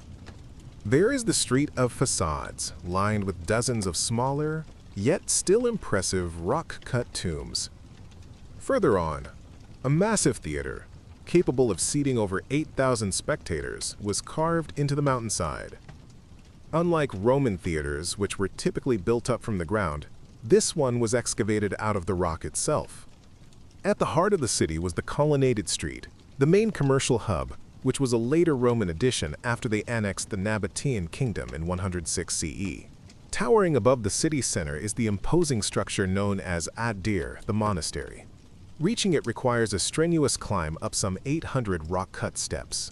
Even larger than the treasury, its remote location and commanding views suggest it was used for religious ceremonies, a sacred place to connect with the Nabatean gods, Dushara and Al-Uzza. The decline of Petra was a slow and gradual process. The Romans shifted the trade routes away from the Arabian Peninsula towards the sea, particularly to Egypt, and Petra's economic importance began to wane. A series of devastating earthquakes in the 4th and 6th centuries CE destroyed much of the freestanding architecture and damaged the vital water management systems. The city was slowly abandoned, its population dwindling until only a few Bedouin tribes remained. For centuries, Petra became a lost city to the Western world, its location a closely guarded secret. It wasn't until 1812 that a Swiss explorer named Johann Ludwig Burckhardt, disguised as an Arab scholar, tricked a local guide into leading him to the legendary site. His rediscovery brought Petra back into the world's imagination, sparking the fascination that continues to this day. It is a silent, beautiful testament to a civilization that literally carved its existence into the earth. Let's turn our attention from a city carved from rock to an idea built from thread, the strange and fascinating history of the tapestry. Today, we might think of tapestries as purely decorative, a kind of woven painting to hang on a castle wall. But in the medieval and Renaissance periods, they were far more than that. They were a premier art form, more valuable than paintings, and they served a multitude of practical and symbolic purposes. A large, high-quality tapestry could cost as much as a warship. They were commissioned by kings, nobles, and the church to display immense wealth and power. A monarch traveling between their various castles would take their precious tapestries with them, rolled up and transported in wagons. When they arrived at a new residence, the tapestries would be unfurled, instantly transforming the cold, damp stone walls into a warm, colorful, and opulent space. They were portable grandeur. The practical function of tapestries was just as important as their artistic one. In the drafty, poorly heated stone castles of medieval Europe, a large, thick wool tapestry was a vital form of insulation. Hanging on the walls, they trapped a layer of air, preventing the cold from seeping through the stone and keeping the heat from the fireplace from escaping. This made rooms significantly more comfortable and livable during the harsh northern European winters. They also helped to dampen sound, reducing the echoes in large stone halls and creating a more intimate and quiet atmosphere. So while they depicted grand scenes of biblical stories, mythological tales, or historical battles, they were also, in essence, a very sophisticated and beautiful form of medieval insulation and acoustic paneling. They were art that worked for a living. Creating a tapestry was an incredibly labor-intensive and highly skilled process. It began with a cartoon, a full-scale painting of the final design, created by a master artist. This cartoon was then sent to a weaving workshop, often in cities famous for their production, like Arras or Brussels. A team of weavers, sometimes working for years on a single piece, would then meticulously recreate the design in wool, silk, and sometimes even silver and gold thread. They worked on massive looms, weaving the weft threads, the colors, back and forth through the warp threads, the vertical structure. It was slow, painstaking work. The weavers often worked from the back of the tapestry, using a mirror to check their progress against the cartoon, meaning they wouldn't see the true front of their creation until it was finally cut from the loom. This required immense skill, patience, and a deep understanding of how the different colored threads would blend together. Perhaps the most famous and enigmatic set of tapestries ever created is The Hunt of the Unicorn, housed today at the Cloisters in New York. This series of 7 tapestries, woven around 1500, depicts a group of noblemen and hunters pursuing and capturing a unicorn. The level of detail is astonishing, with hundreds of different plant species accurately rendered in the background. The story itself is a rich and complex allegory. On one level, it's a simple mythological hunt. On another, it's seen as a Christian allegory, with the unicorn representing Christ, hunted by mankind, betrayed by a maiden, representing the Virgin Mary, killed, and then miraculously resurrected, as shown in the final iconic panel, where the unicorn is alive and peacefully enclosed in a small fence. It's a masterpiece of both artistic skill and symbolic storytelling, a woven puzzle that scholars are still deciphering today. The golden age of the tapestry began to fade with the rise of the Renaissance in Italy, where fresco painting became the preferred method for decorating large walls. As heating methods improved and lifestyles changed, the practical need for tapestries as insulation also declined. However, the art form never truly died out. It was revived by figures like William Morris in the 19th century arts and crafts movement, and it continues to be practiced by artists today. These woven worlds, with their rich colors and intricate stories, remain a powerful link to the past. They remind us of a time when art was not just something to be looked at, but something to be lived with, something that provided warmth, comfort, and a tangible connection to the stories that shaped a culture. They are a silent, threaded history, hanging patiently on the wall. Your new home is a ship, but it's not the Black Pearl. It's a cramped, perpetually damp, and unbelievably smelly wooden bucket. Every inch of space is shared with dozens of other men, along with rats, lice, and roaches. Let us now venture into the world of natural history and consider one of the most peculiar and misunderstood creatures to ever walk the earth: the dodo.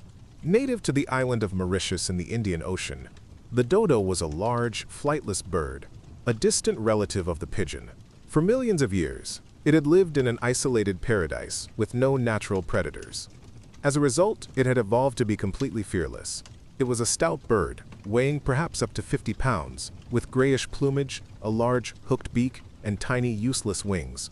Our modern perception of the dodo as a fat, clumsy, and stupid bird is largely a caricature, influenced by early, often exaggerated drawings and the simple fact of its extinction.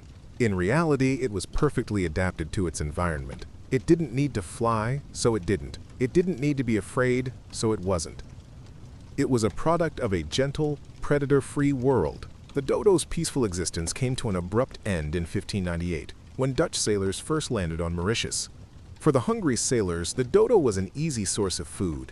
The birds, having never encountered a predator, had no instinct to flee. They would waddle right up to the humans, curious and unafraid, making them incredibly easy to catch and kill.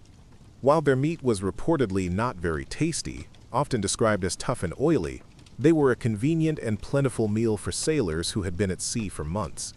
However, direct hunting by humans was likely not the primary cause of their extinction. The real problem was the invasive species the sailors brought with them. The rats that escaped the ships, along with the pigs and monkeys that were intentionally introduced, wreaked havoc on the dodo's ecosystem. These animals would eat the dodo's eggs, which were laid in simple nests on the ground, completely defenseless against these new predators. The last confirmed sighting of a dodo was in 1662. In less than a century, an entire species that had existed for millennia was completely wiped out.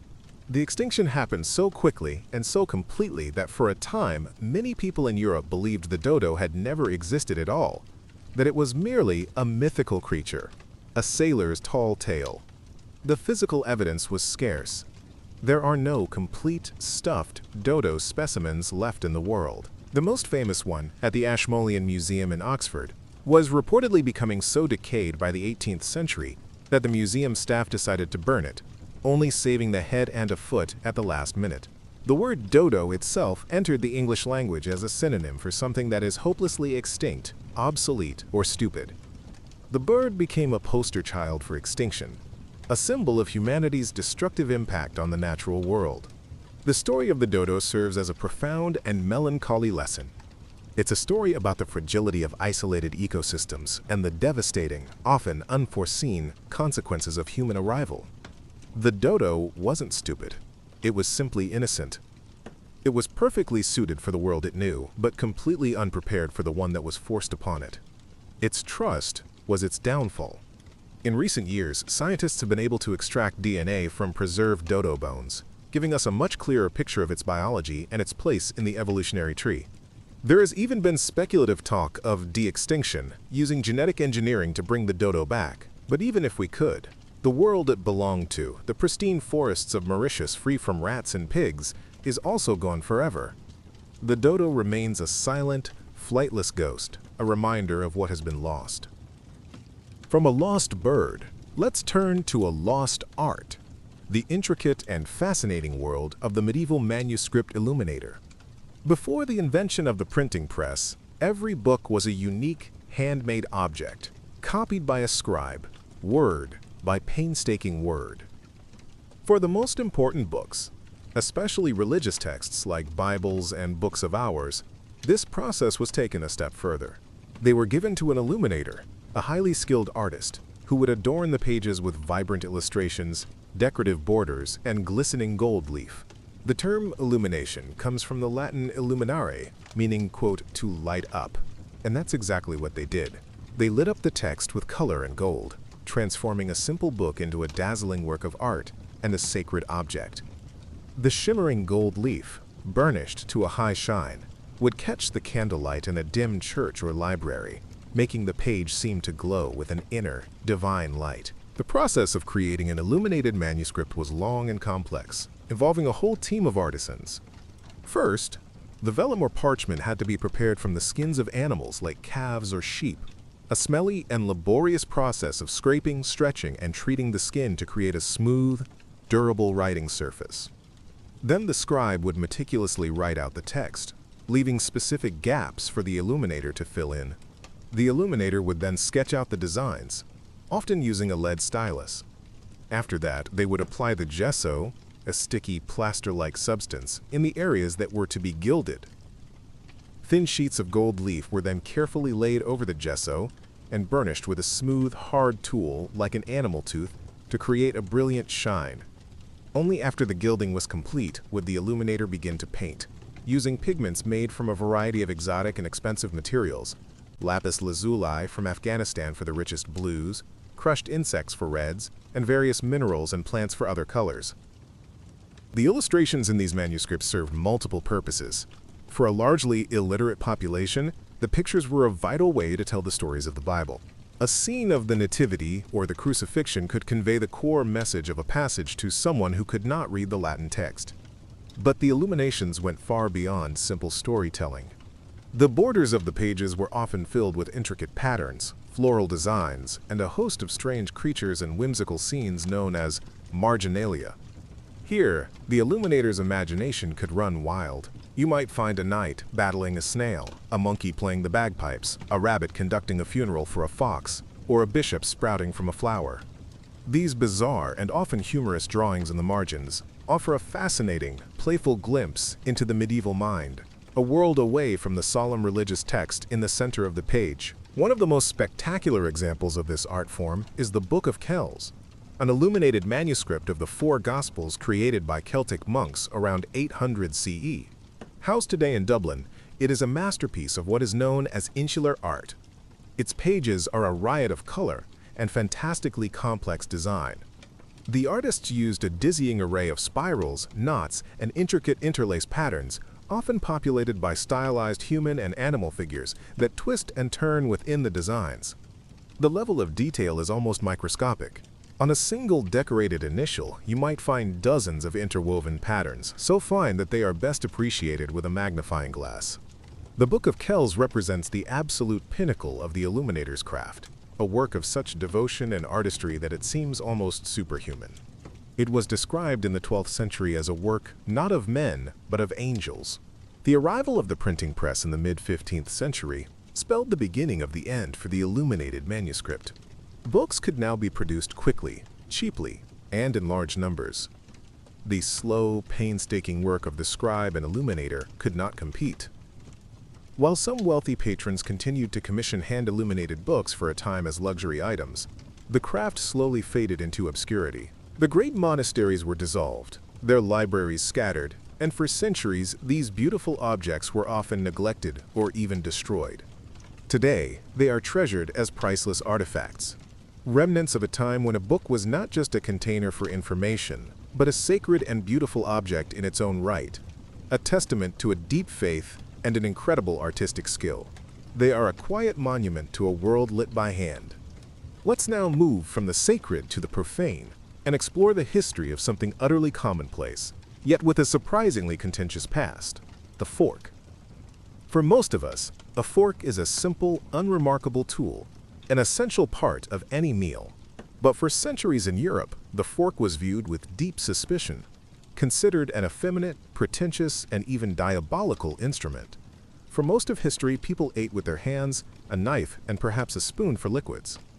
A knife was used to cut meat, and then the pieces were picked up with the fingers. This was the norm for everyone. from peasants to kings. The idea of using a small, two-pronged device to ferry food from the plate to the mouth was seen as bizarrely unnecessary and fussy.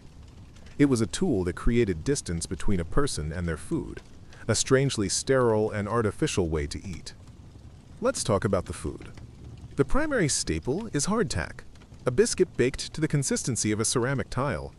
It's often crawling with weevils, which sailors would tap out on the table, though many just ate them in the dark, calling it extra protein. The fork first made its way to Europe from the Byzantine Empire, where it had been in use for some time among the aristocracy.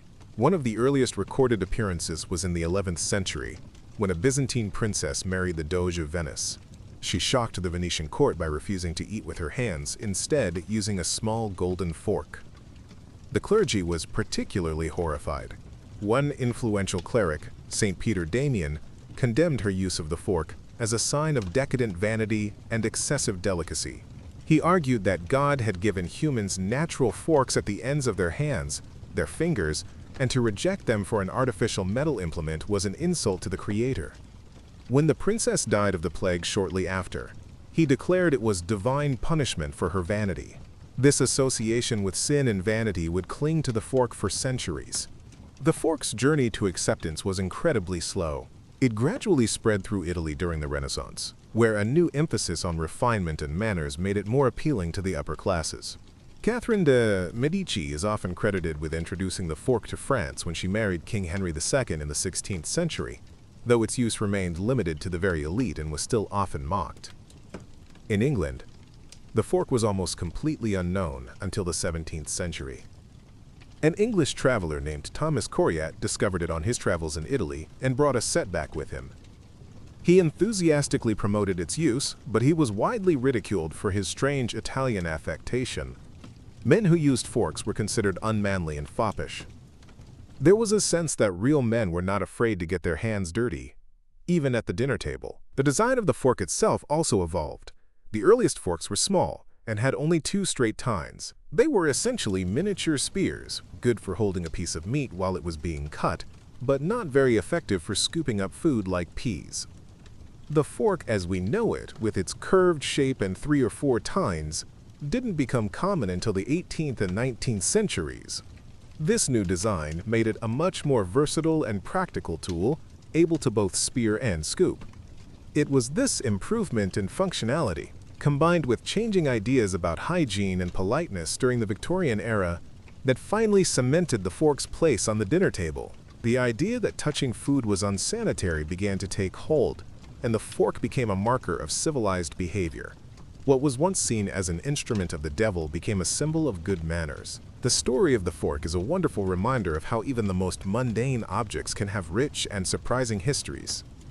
It shows how cultural norms, religious beliefs, and ideas about class and gender can shape our relationship with everyday things. The long resistance to the fork reveals a worldview where eating was a more direct, tactile, and communal experience. The eventual triumph of the fork signals a shift towards a more individualized, restrained, and hygiene-conscious culture. So, the next time you sit down to a meal, take a moment to look at the simple fork in your hand. It's not just a piece of metal. It's a small artifact that carries the weight of centuries of cultural debate, a silent witness to our changing ideas about what it means to be refined, to be clean, and to be civilized. Let's journey now to the frozen, windswept expanse of the Antarctic and uncover the story of the most famous and ill-fated expedition in the history of exploration, the Terra Nova expedition, led by British Royal Navy officer Robert Falcon Scott. The goal was simple and singular: to be the first humans to reach the geographic South Pole. In the early 20th century, this was the last great terrestrial prize, a brutal and unforgiving race to the bottom of the world. Scott's primary rival was the pragmatic Norwegian explorer Roald Amundsen, who approached the challenge with ruthless efficiency. Scott, on the other hand, embodied a different spirit. His expedition was a grand, nationalistic, and heavily scientific endeavor. But it was also plagued by a romantic, almost tragic attachment to a certain kind of noble, gentlemanly struggle. This approach would prove to be fatal. Scott's plan was a complex and, in hindsight, deeply flawed hybrid. He decided to use a combination of transportation methods: motorized sledges, hardy Siberian ponies, and finally, man-hauling, where the men themselves would pull the heavy sleds. The motorized sledges were a new and untested technology, and they broke down almost immediately in the extreme cold. The ponies, which Scott had been advised against using, were ill-suited to the Antarctic conditions. They struggled in the deep snow, their hooves sinking, and they could not cope with the freezing temperatures. They had to be shot for food far earlier than planned, leaving the teams to rely on the most grueling method of all, man-hauling. Amundsen, in stark contrast, relied on a single proven method, dog sleds. The dogs were faster, more resilient, and, in a grimly practical move, could be killed and fed to the other dogs and the men as the expedition progressed. The final polar party consisted of 5 men: Scott, Edward Wilson, Lawrence Oates, Henry Bowers, and Edgar Evans. They set out for the final push to the pole in late 1911. It was a journey of unimaginable hardship. They dragged sledges weighing hundreds of pounds across a vast, featureless ice plateau in temperatures that plunged to 40 degrees below zero. They battled relentless winds, snow blindness, and frostbite. Their daily rations were barely enough to sustain them, and they were slowly, inexorably starving. Yet they pushed on, driven by the hope of planting the Union Jack at the pole. On January 17, 1912, after a journey of over 800 miles, they finally reached their destination, but their triumph turned to ashes. There, fluttering in the polar wind, was a Norwegian flag. A small tent contained a letter from Amundsen. He had beaten them by more than a month. Scott's diary entry for that day is heartbreakingly bleak. The pole! Yes, but under very different circumstances from those expected. Great God, this is an awful place, and terrible enough for us to have labored to it without the reward of priority. The discovery was a devastating psychological blow. All that was left for them was the long, desperate journey back to their base camp. But they were already weakened, demoralized, and running out of food and fuel. The return journey became a slow-motion disaster. Edgar Evans was the first to perish, suffering from a head injury and severe frostbite. Then, Lawrence Oates, a former army captain whose feet were so badly frostbitten he could barely walk, made a legendary sacrifice. Knowing he was slowing the others down, he walked out of the tent into a raging blizzard, saying simply, "I am just going outside and may be some time." He was never seen again. The 3 remaining men, Scott, Wilson, and Bowers, staggered on for a few more days, but a relentless blizzard trapped them in their tent, just 11 miles short of a massive supply depot that could have saved them. It was there, huddled in their sleeping bags, that they met their end, succumbing to starvation and exposure. Scott's final diary entries are a testament to his endurance and his concern for others, writing letters to his family and the families of his companions. His last entry, dated March 29, 1912, is famously poignant. "It seems a pity, but I do not think I can write more. For God's sake, look after our people." Their bodies were not discovered until a search party found their tent 8 months later. The story of their tragic failure, immortalized by Scott's diaries, transformed them into national heroes in Britain, symbols of courage and stoicism in the face of overwhelming odds. It is a chilling, beautiful, and profoundly sad story of ambition, failure, and quiet, frozen dignity. Let's warm ourselves now by leaving the Antarctic and traveling to the heart of the Renaissance, to the city of Florence, and look at the life of one of its most infamous and influential figures, Niccolò Machiavelli. His name has become a byword for cunning, deceit, and ruthless political maneuvering. To be Machiavellian is to believe that the ends justify the means. But the man himself was far more complex than his reputation suggests. He was a diplomat, a historian, a playwright, and a patriot who lived through one of the most turbulent periods in Italian history. He served the Florentine Republic for 14 years, traveling on diplomatic missions throughout Europe, observing the brutal, high-stakes game of power played by kings, popes, and princes. He saw firsthand how states were won, lost, and held together not by morality, but by force and cunning. Your water is stored in wooden casks, and after a few weeks at sea, it's green with algae and tastes of rot and slime. To make it palatable, it's mixed with rum or beer, which helps kill some germs but mostly just gets everyone drunk. Machiavelli's life and career were shattered in 1512 when the powerful Medici family returned to power in Florence, overthrowing the republic he had served. As a prominent official of the old regime, Machiavelli was immediately dismissed from his post. Worse, he was later wrongly accused of conspiring against the Medici, arrested, imprisoned, and subjected to torture. He was subjected to the strappado, where his hands were tied behind his back, and he was hoisted into the air by his wrists, dislocating his shoulders. After being released, he was exiled from the city he loved and forced to retire to his small farm outside Florence. It was here, in this state of frustrated, forced idleness, that he wrote his most famous and controversial work, The Prince. It was not a philosophical treatise, but a practical, desperate handbook on how to acquire and maintain political power, written in the hopes of winning favor with the new Medici rulers and regaining a position in government. The Prince was revolutionary because it stripped away the traditional moral and religious justifications for a ruler's actions. For centuries, political philosophy had taught that a good ruler must be virtuous, just, merciful, and honest. Machiavelli, drawing on his own bitter experience and his study of history, argued that this was a recipe for disaster. In the real world, he wrote, "A prince who tries to be good all the time will inevitably be destroyed by the many who are not good. Therefore, a successful ruler must learn how not to be good and to use that knowledge when necessity requires."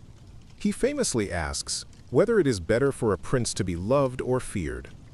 He concludes that while it would be best to be both, it is much safer to be feared than loved, because love is fickle, but fear is constant and maintained by a dread of punishment that never fails. This stark realism is what made The Prince so shocking. Machiavelli was not necessarily advocating for cruelty and deceit. Rather, he was observing that these are the tools that successful leaders have always used.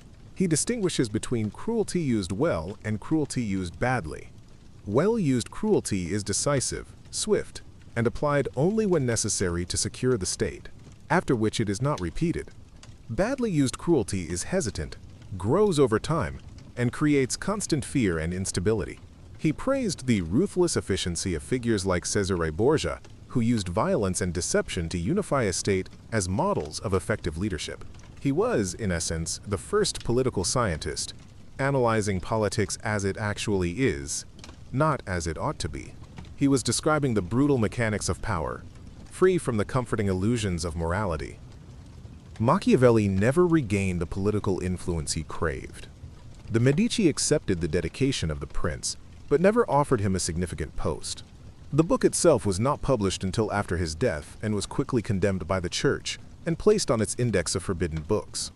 For centuries, he was seen as a teacher of evil, an advocate for tyranny. But in reality, his work is a deeply pessimistic but also deeply patriotic reflection on the fragility of states and the difficult, often dirty, work required to hold them together. He wrote not for tyrants, but for anyone who wanted to understand the cold, hard logic of power. His legacy is a sobering and uncomfortable one, a reminder that the world of politics often operates on a different set of rules, where virtue can be a weakness and fear a powerful tool. Let us leave the political turmoil of Florence and retreat into the quiet, fragrant history of a single beloved substance: chocolate. Our modern relationship with chocolate as a sweet, solid bar is a relatively recent development. For most of its long history, chocolate was a bitter, frothy, and often spicy beverage, reserved for the elite and used in sacred ceremonies. Its story begins in Mesoamerica, with the Olmec, Maya, and Aztec civilizations. The cacao tree, from which chocolate is derived, was considered a sacred gift from the gods. The Maya called it the food of the gods and used the beans as a form of currency. They were literally more valuable than gold.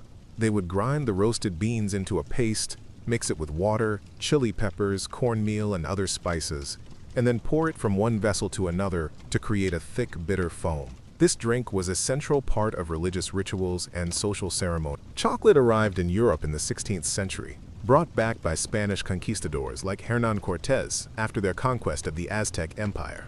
The Aztec ruler Montezuma was said to drink dozens of goblets of this chocolate beverage, or xocolatl, every day for energy and as an aphrodisiac.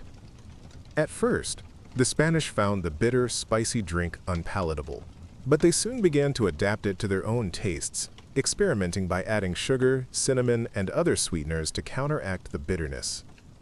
This sweetened hot chocolate became a fashionable drink among the Spanish nobility.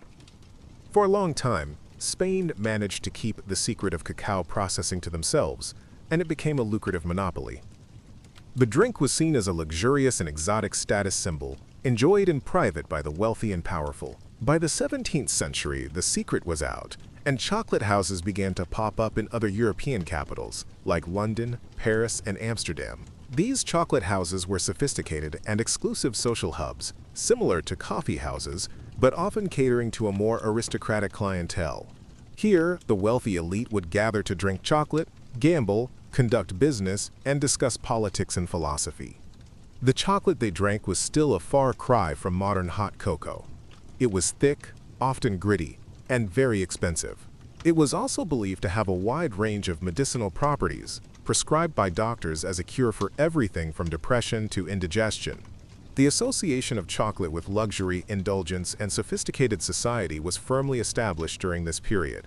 The great transformation of chocolate occurred in the 19th century, thanks to a series of key technological innovations. In 1828, a Dutch chemist named Conrad van Houten invented the cocoa press. This machine could squeeze out about half of the cocoa butter from the roasted beans. This had two major effects. First, the remaining powder could be easily mixed with water or milk to create a smooth, consistent hot chocolate drink. This was the birth of modern cocoa powder. Second, the leftover cocoa butter could be added back into the ground cocoa beans along with sugar. This process, further refined by an English chocolatier named Joseph Fry in 1847, led to the creation of the world's first solid-eating chocolate bar. For the first time, chocolate was something you could eat, not just drink. The final crucial innovation came in 1879 from Rodolphe Lindt in Switzerland. He invented a machine called the conche, a large heated mixer that would grind and agitate the chocolate mixture for hours, or even days. This conching process created an incredibly smooth, velvety texture and a rich, complex flavor that was far superior to the gritty eating chocolate that came before it. This, combined with the addition of milk powder by Swiss chocolatier Daniel Peter, created the milk chocolate that we know and love today. These innovations, along with the rise of mass production, transformed chocolate from an exclusive luxury of the rich into an affordable treat for the masses. The bitter drink of the gods had completed its long journey, becoming the sweet, comforting indulgence of the modern world. Let's turn our gaze upwards to the night sky and consider the strange and beautiful history of our understanding of comets. For most of human history, comets were not seen as natural celestial objects, but as terrifying omens, portents of doom sent by displeased gods. A comet, with its bright, glowing head and long, ethereal tail, would appear suddenly and unpredictably in the heavens, disrupting the familiar, orderly dance of the stars. They were seen as celestial messengers, and the message was almost always bad news. The arrival of a comet was thought to herald the death of kings, the outbreak of plague, the coming of war, or the end of the world. The famous Bayeux Tapestry, which depicts the Norman conquest of England in 1066, features a prominent image of Halley's Comet, with the English people pointing up at it in fear, seen as a terrible omen for their king, Harold Godwinson. Hygiene is a foreign concept. There are no proper toilets, just a spot at the ship's head, or bow, open to the wind and waves. The combined stench of unwashed bodies, bilge water and rot, is a constant, inescapable companion. The scientific understanding of comets began to take shape during the Renaissance and the scientific revolution. The Danish astronomer Tycho Brahe, by carefully observing the Great Comet of 1577, was able to show through parallax measurements that it was much farther away than the Moon. This was a revolutionary discovery, as it proved that comets were not atmospheric phenomena, as had been believed since the time of Aristotle, but were true celestial bodies, traveling through the same heavens as the planets. This began the process of demystifying comets, moving them from the realm of superstition into the realm of astronomy.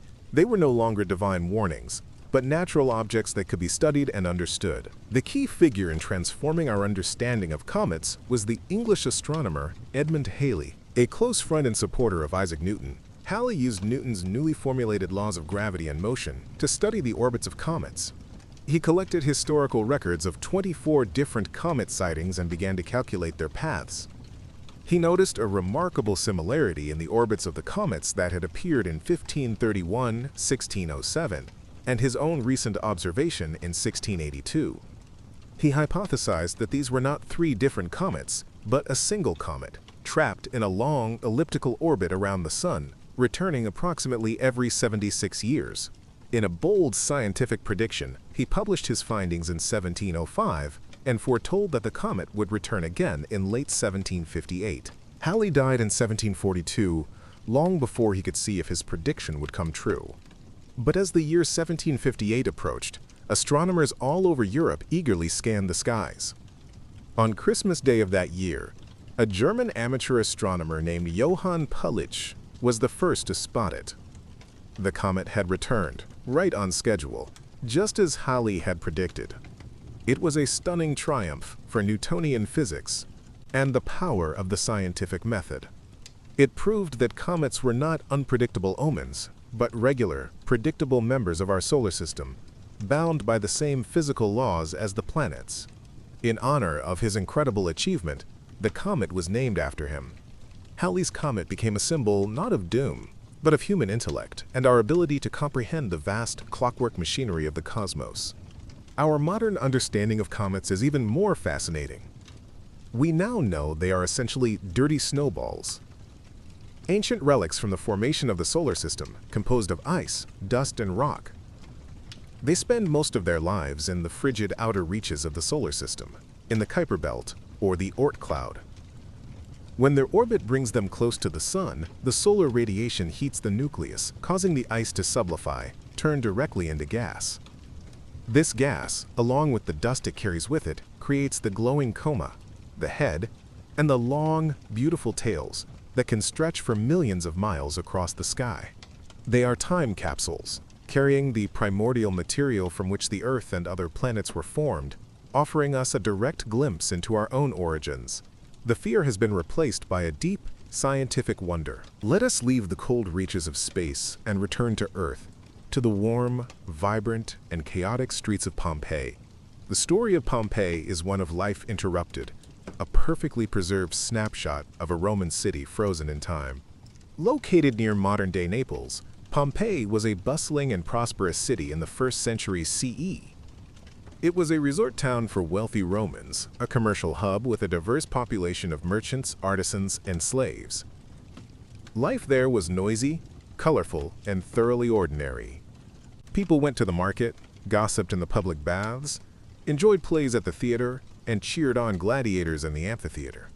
They painted political slogans on the walls, scribbled graffiti, and went about their daily business, completely unaware that they were living in the shadow of a sleeping giant. That giant was Mount Vesuvius. Although there had been tremors and seismic activity for years, the people of Pompeii did not know it was a volcano.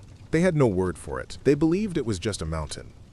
On August 24, 79 CE, it awoke with catastrophic violence. In the early afternoon, a massive eruption sent a column of ash, pumice, and gas soaring miles into the sky. For hours, the city was bombarded with falling pumice stones, causing roofs to collapse and making escape difficult. Some people fled, but many took shelter in their homes, hoping the storm would pass.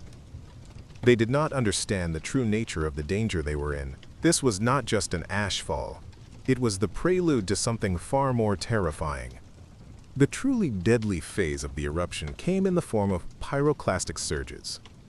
These were superheated, fast-moving clouds of hot gas, ash, and rock that swept down the slopes of Vesuvius at hurricane speeds. They were incredibly hot, hundreds of degrees Celsius, and instantly lethal. Anyone caught in their path would have been killed in a fraction of a second. Not by lava, but by the intense heat and toxic gases. These surges buried the city, covering it in a thick blanket of ash and pumice, in some places up to 20 feet deep. The ash perfectly entombed the city, preserving it from the ravages of time. Buildings, objects, and even food were sealed away, safe from air and moisture. Pompeii was wiped off the map, its name and location eventually forgotten for over 500 years. The rediscovery of Pompeii began in the 18th century, and systematic excavation started in the 19th. What the archaeologists found was nothing short of miraculous. It was a city not of ruins, but of preserved life. They found homes with their furniture intact, loaves of bread still in the ovens, and colorful frescoes on the walls, their colors as vibrant as the day they were painted. They found shops with their goods on the shelves, taverns with coins scattered on the counters, and public buildings filled with the paraphernalia of Roman civic life. The graffiti on the walls gave them a direct, unfiltered voice from the past. Love notes, political ads, insults, and crude jokes, revealing the everyday concerns and humor of the Pompeians. It was a level of preservation found nowhere else in the Roman world. Perhaps the most poignant and haunting discoveries at Pompeii were the plaster casts of the victims. In the 1860s, archaeologist Giuseppe Fiorelli noticed that the excavators were finding strange voids in the hardened ash layer. He realized these were the cavities left by the decayed bodies of the people who had perished. He developed a technique of carefully pouring liquid plaster into these voids. Once the plaster hardened, the surrounding ash could be chipped away, revealing a perfect, detailed cast of the person's final moments. Their body position, their clothing, even the expression of terror on their face. These casts are not statues. They are a direct, three-dimensional outline of a human tragedy. We see a dog writhing in agony, a mother clutching her child, a group of people huddled together for protection. They are a powerful and deeply human connection to the last, terrible moments of an ordinary day. Let's turn from a city of the dead to a symbol of life, and consider the long and winding history of the wedding ring. This simple band of metal, worn on the fourth finger, is a powerful and almost universal symbol of love and commitment. Its origins are ancient and steeped in a mixture of tradition, symbolism, and practicality. The earliest known examples of exchanging rings as a part of a marriage ceremony come from ancient Egypt over 3,000 years ago. These rings were not made of metal, but of braided reeds, sedges, or hemp. The circle, with no beginning and no end, was a powerful symbol of eternity and the eternal nature of the couple's love and commitment. The open space in the middle of the ring was seen not as an empty space, but as a gateway to the future.